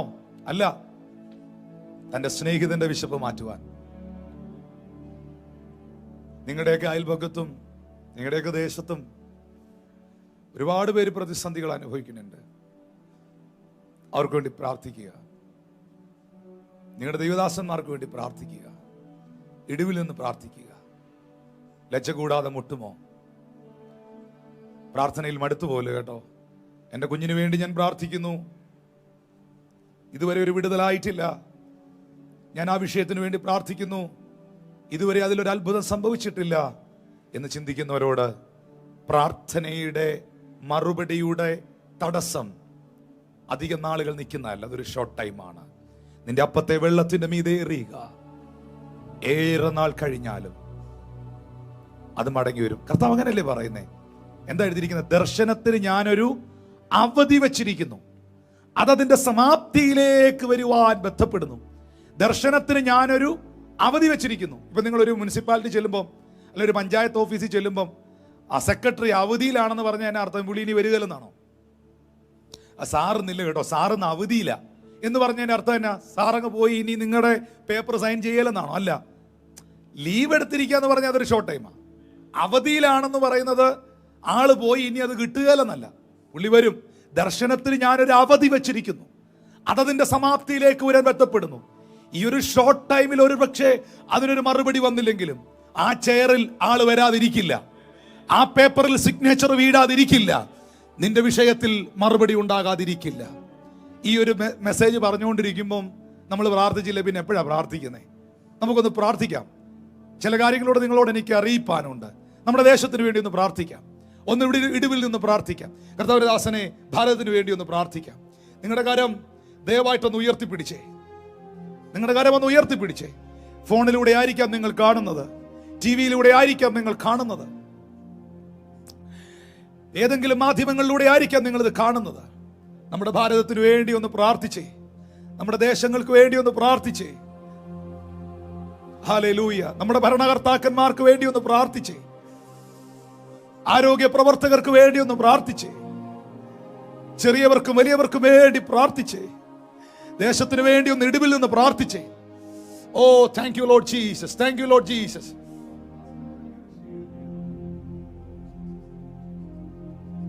Thank you, Lord. Thank you, Lord. Thank you, Lord. എല്ലാ സംസ്ഥാനങ്ങൾക്ക് വേണ്ടി പ്രാർത്ഥിക്കുന്ന കർത്താവേ, എല്ലാ ജില്ലകൾക്ക് വേണ്ടി പ്രാർത്ഥിക്കുന്നു കർത്താവേ. ഞങ്ങളുടെ ദേശത്തിന് വേണ്ടി പ്രാർത്ഥിക്കുന്നു കർത്താവേ. ഈ ദേശങ്ങളിൽ പ്രവർത്തിക്കുന്ന എല്ലാ മിഷണറിമാർക്ക് വേണ്ടി പ്രാർത്ഥിക്കുന്നു കർത്താവേ. ഇപ്പോൾ ഈ ലൈവ് സർവീസ് കണ്ടുകൊണ്ടിരിക്കുമ്പോൾ ഫോണിന്റെ മുൻപിലും ടിവിയുടെ മുൻപിലും ഒക്കെ കരങ്ങൾ ഉയർത്തി ദേശത്തിന് വേണ്ടി പ്രാർത്ഥിക്കുന്നവർ, ദേശത്തിന് ഉണർവിനായി പ്രാർത്ഥിക്കുന്നവർ, ഞങ്ങൾ ഒരുമനപ്പെട്ട് ഒന്നിച്ച് പ്രാർത്ഥിക്കുമ്പോൾ ഞങ്ങളുടെ ദേശത്തെ സൗഖ്യമാക്കണമേ, ഞങ്ങളുടെ ദേശത്തിൽ സമാധാനത്തെ അയക്കണമേ. ദേശത്തെ നയിക്കുന്ന, രാജ്യത്തെ ഭരിക്കുന്ന ഭരണകർത്താക്കന്മാർക്കായി പ്രാർത്ഥിക്കുന്നു. എല്ലാ ദൈവസഭകൾക്കായി പ്രാർത്ഥിക്കുന്നു. എല്ലാ ദൈവത്തിന്റെ ദാസന്മാർക്കായി പ്രാർത്ഥിക്കുന്നു. എല്ലാ മനുഷ്യർക്കായി പ്രാർത്ഥിക്കുന്നു. ആരും നശിച്ചു പോകല്ലേ, ആരും പാപത്തിൽ മരിക്കല്ലേ. നിന്റെ പ്രവൃത്തി ദേശത്തിന്റെ മേൽ വെളിപ്പെടുത്തണമെന്ന് ഞങ്ങൾ അവിടുത്തോട് പ്രാർത്ഥിക്കുകയാണ്. ദേശത്തിന്റെ കാവൽക്കാരായി ഞങ്ങൾ ഒന്നിച്ച് കൈകളെ ഉയർത്തി ഞങ്ങളുടെ രാജ്യത്തിനും ദേശത്തിനും വേണ്ടി പ്രാർത്ഥിക്കുമ്പോൾ നിന്റെ പ്രവൃത്തി നിന്റെ മേൽ ഉണ്ടാകട്ടെ കർത്താവേ, യേശുവിൻ നാമത്തിൽ തന്നെ. ആമേൻ. Thank you so much. കർത്താവ് നിങ്ങളെ സഹായിക്കട്ടെ. പ്രിയപ്പെട്ടവരെ, നമ്മുടെ പ്രാർത്ഥനയ്ക്ക് ദൈവം മറുപടികൾ നൽകും. 1, പ്രാർത്ഥന സ്ഥിതികളെ മാറ്റും. 2, പ്രാർത്ഥന രൂപാന്തരപ്പെടുത്തും. 3, ഇടിവിൽ നിന്നുള്ള പ്രാർത്ഥനയ്ക്ക് വലിയ ശക്തിയുണ്ട്. സ്നേഹിതന്റെ ശബ്ദത്തെ തിരിച്ചറിയുന്ന ദൈവം, ആവശ്യബോധത്തിൽ പ്രാർത്ഥിക്കുന്നവന്റെ പ്രാർത്ഥനയ്ക്ക് മറുപടി നൽകുന്ന ദൈവം, ലഭിക്കുമെന്ന ഉറപ്പോടുകൂടെ മുട്ടുന്നവന് വേണ്ടി പ്രവർത്തിക്കുന്ന ദൈവം, മറ്റൊരാൾക്ക് വേണ്ടി ഇടിവിൽ നിന്ന് പ്രാർത്ഥിക്കുന്നവന്റെ വിഷയത്തിന് ചോദിച്ചതിലും നനച്ചതിലും അത്യന്തപരമായി കൊടുക്കുന്ന ദൈവം, നിങ്ങൾ ആർക്കൊക്കെ വേണ്ടി പ്രാർത്ഥിക്കുന്നുവോ, ഏതൊക്കെ വിഷയങ്ങൾക്ക് വേണ്ടി ഇടിവിൽ നിൽക്കുന്നുവോ, അതിനകത്തെല്ലാം ദൈവത്തിന്റെ പ്രവൃത്തി ഉണ്ടാകട്ടെ എന്ന് ഞാൻ പ്രാർത്ഥിക്കുന്നു. എല്ലാ മിഷണറിമാർക്ക് വേണ്ടി ഞാൻ പ്രാർത്ഥിക്കുകയാണ്. എല്ലാ ശുശ്രൂഷകർക്ക് വേണ്ടിയും പ്രാർത്ഥിക്കുകയാണ്. ജാതി മത സഭ ഭേദമന്യേ സകല മനുഷ്യർക്കും വേണ്ടി പ്രാർത്ഥിക്കുന്നു. സുവിശേഷം അറിയിക്കുന്ന എല്ലാവർക്കും വേണ്ടി, പാസ്റ്റേഴ്സിന് വേണ്ടി മാത്രമല്ല, ഉപദേശിമാർക്ക് വേണ്ടി പ്രാർത്ഥിക്കുന്നു, കർത്തൃവേലക്കാർക്ക് വേണ്ടി പ്രാർത്ഥിക്കുന്നു. ഹല്ലേലൂയ. സഭകളെ നയിക്കുന്നവർക്ക് വേണ്ടി പ്രാർത്ഥിക്കുന്നു. യേശുവിന്റെ നാമത്തിൽ പ്രാർത്ഥിക്കുന്നു. യേശുവിന്റെ നാമത്തിൽ വേണ്ടി പ്രാർത്ഥിക്കുന്നു. പട്ടക്കാർക്ക് വേണ്ടി പ്രാർത്ഥിക്കുന്നു. കുടുംബങ്ങൾക്ക് വേണ്ടി പ്രാർത്ഥിക്കുന്നു. ആരും ലജ്ജിച്ചു പോകല്ലേ.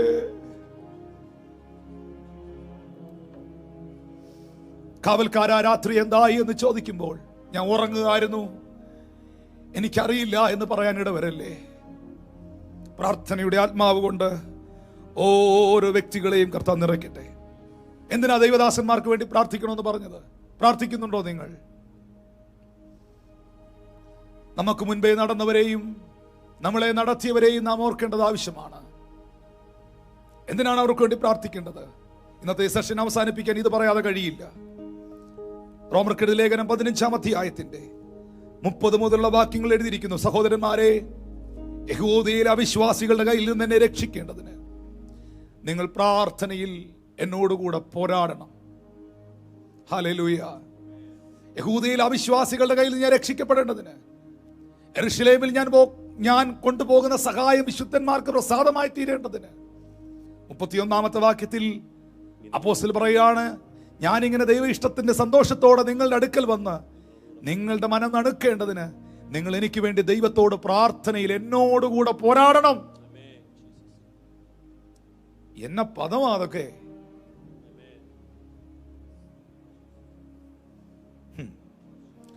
നമുക്കാകെ അറിയാവുന്നത് ബന്ധനം കൂടുവാത്ര ആവിചാരം പോരാട്ടമൊക്കെയാണ്. ഒക്കെ മാറ്റിവേ,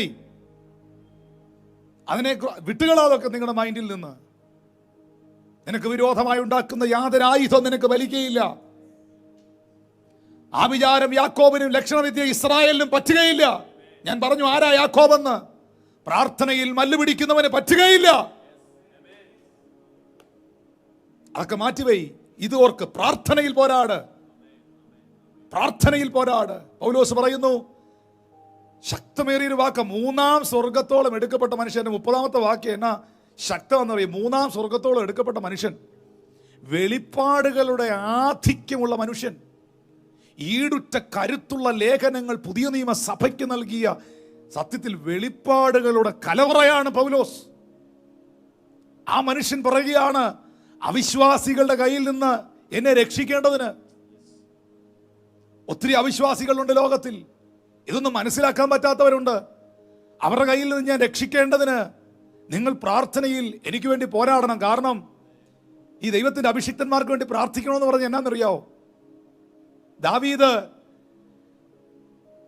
കരടിയുടെ വായിൽ നിന്ന് ആടിനെ വലിച്ചെടുക്കുമ്പോൾ, സിംഹത്തിന്റെ വായിൽ നിന്ന് ആടിനെ വലിച്ചെടുക്കുമ്പോൾ, ഈ കരടി സിംഹവും പിന്നീട് തിരിഞ്ഞു വന്നത് ആടിന്റെ നേരെയല്ല, ദാവീദിന്റെ നേരെയാണ്. അനേകർക്ക് വേണ്ടി ഇടിവിൽ നിന്ന് പ്രാർത്ഥിക്കുന്ന, അനേകരുടെ രക്ഷയ്ക്കായി ഇടിവിൽ നിന്ന് പ്രസംഗിക്കുന്ന, പ്രാർത്ഥിക്കുന്ന, പ്രവർത്തിക്കുന്ന ദൈവത്തിന്റെ ദാസന്മാർക്കായി പ്രാർത്ഥിക്കുക.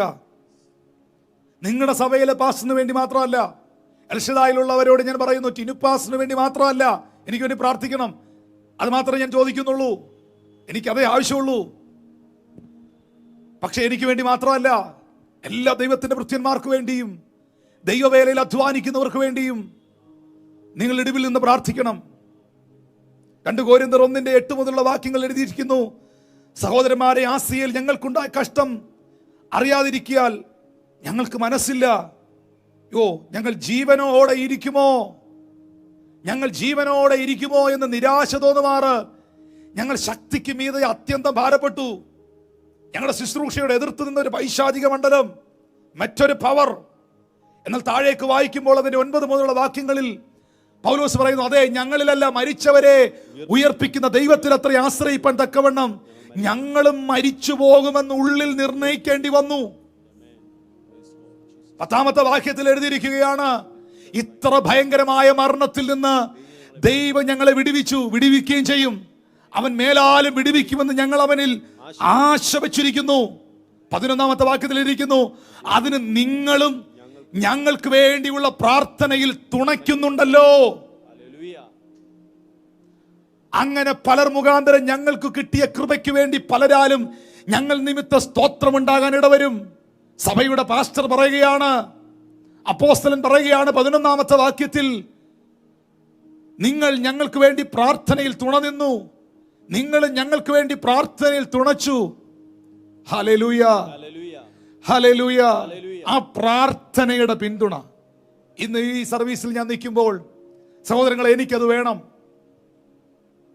സഭയ്ക്കത് വേണം. നിങ്ങളുടെ കുടുംബ പ്രാർത്ഥനയിൽ ഞങ്ങളെ ഓർക്കണം, നിങ്ങളുടെ വ്യക്തിപരമായ പ്രാർത്ഥനയിൽ ഞങ്ങളെ ഓർക്കണം.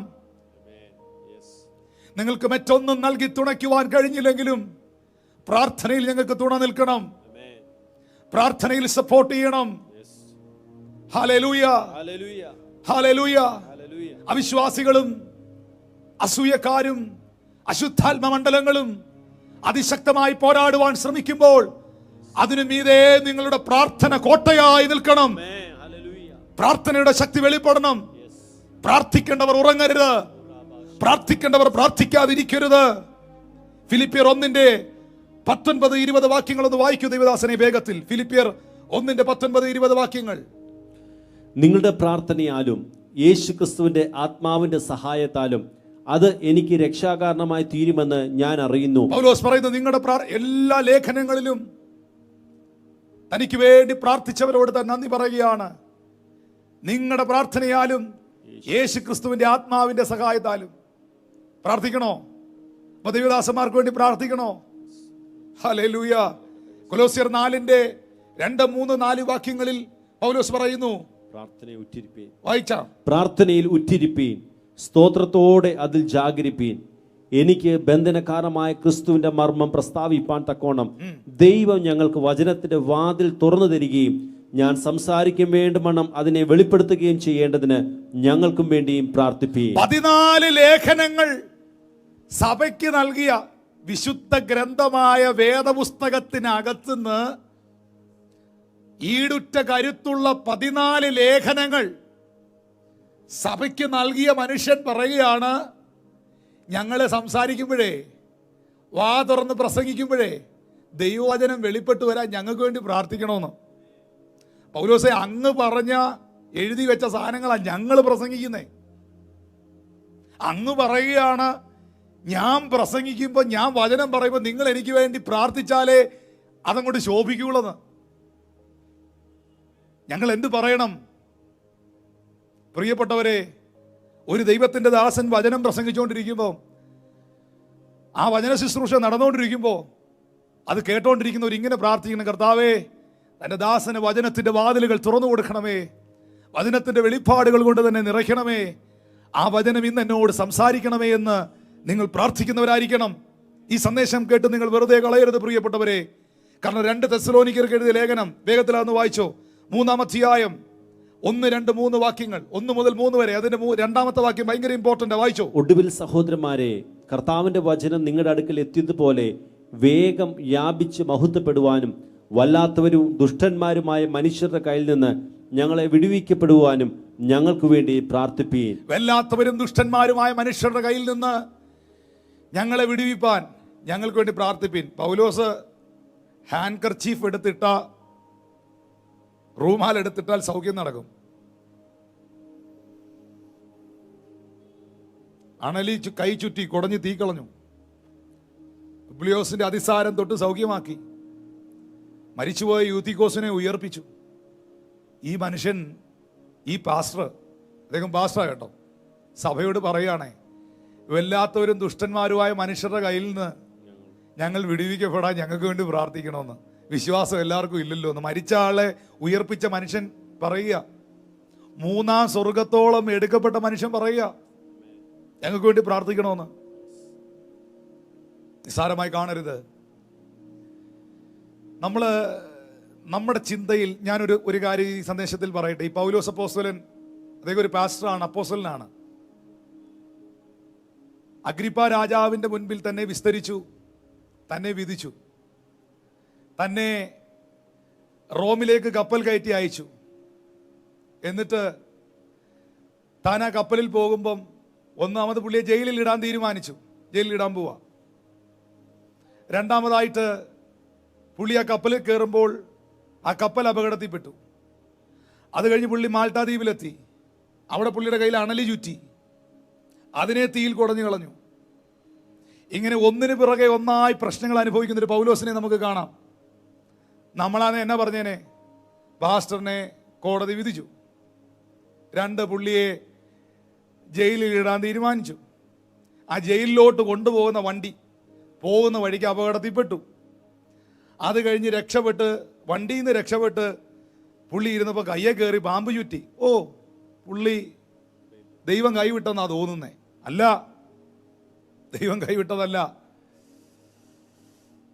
പൗലോസേ, നീ അനുഭവിച്ച ഓരോ കഷ്ടതകളും ഉണർവിന് കാരണമായി തീർന്നു, വിടുതലിന് കാരണമായി തീർന്നു.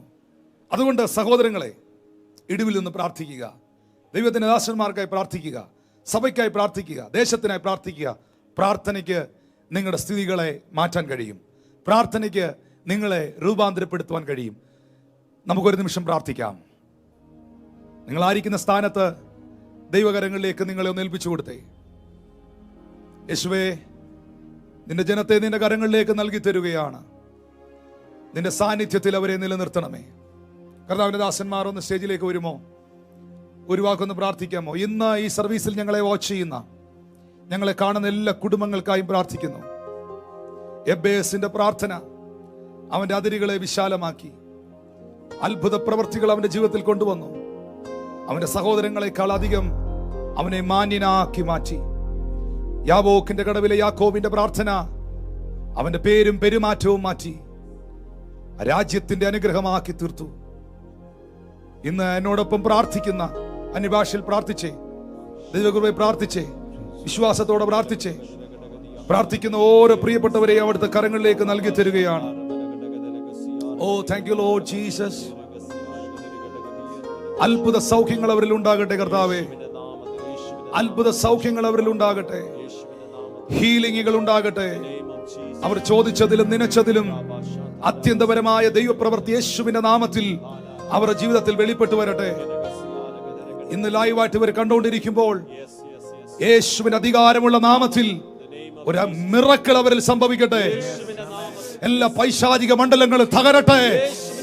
ഹല്ലേലൂയ, ഹല്ലേലൂയ, ഹല്ലേലൂയ. യേശുവിന്റെ രക്തത്താൽ, യേശുവിന്റെ വചനത്താൽ ഒരു വിടുതൽ ഇവരിൽ സംഭവിക്കട്ടെ.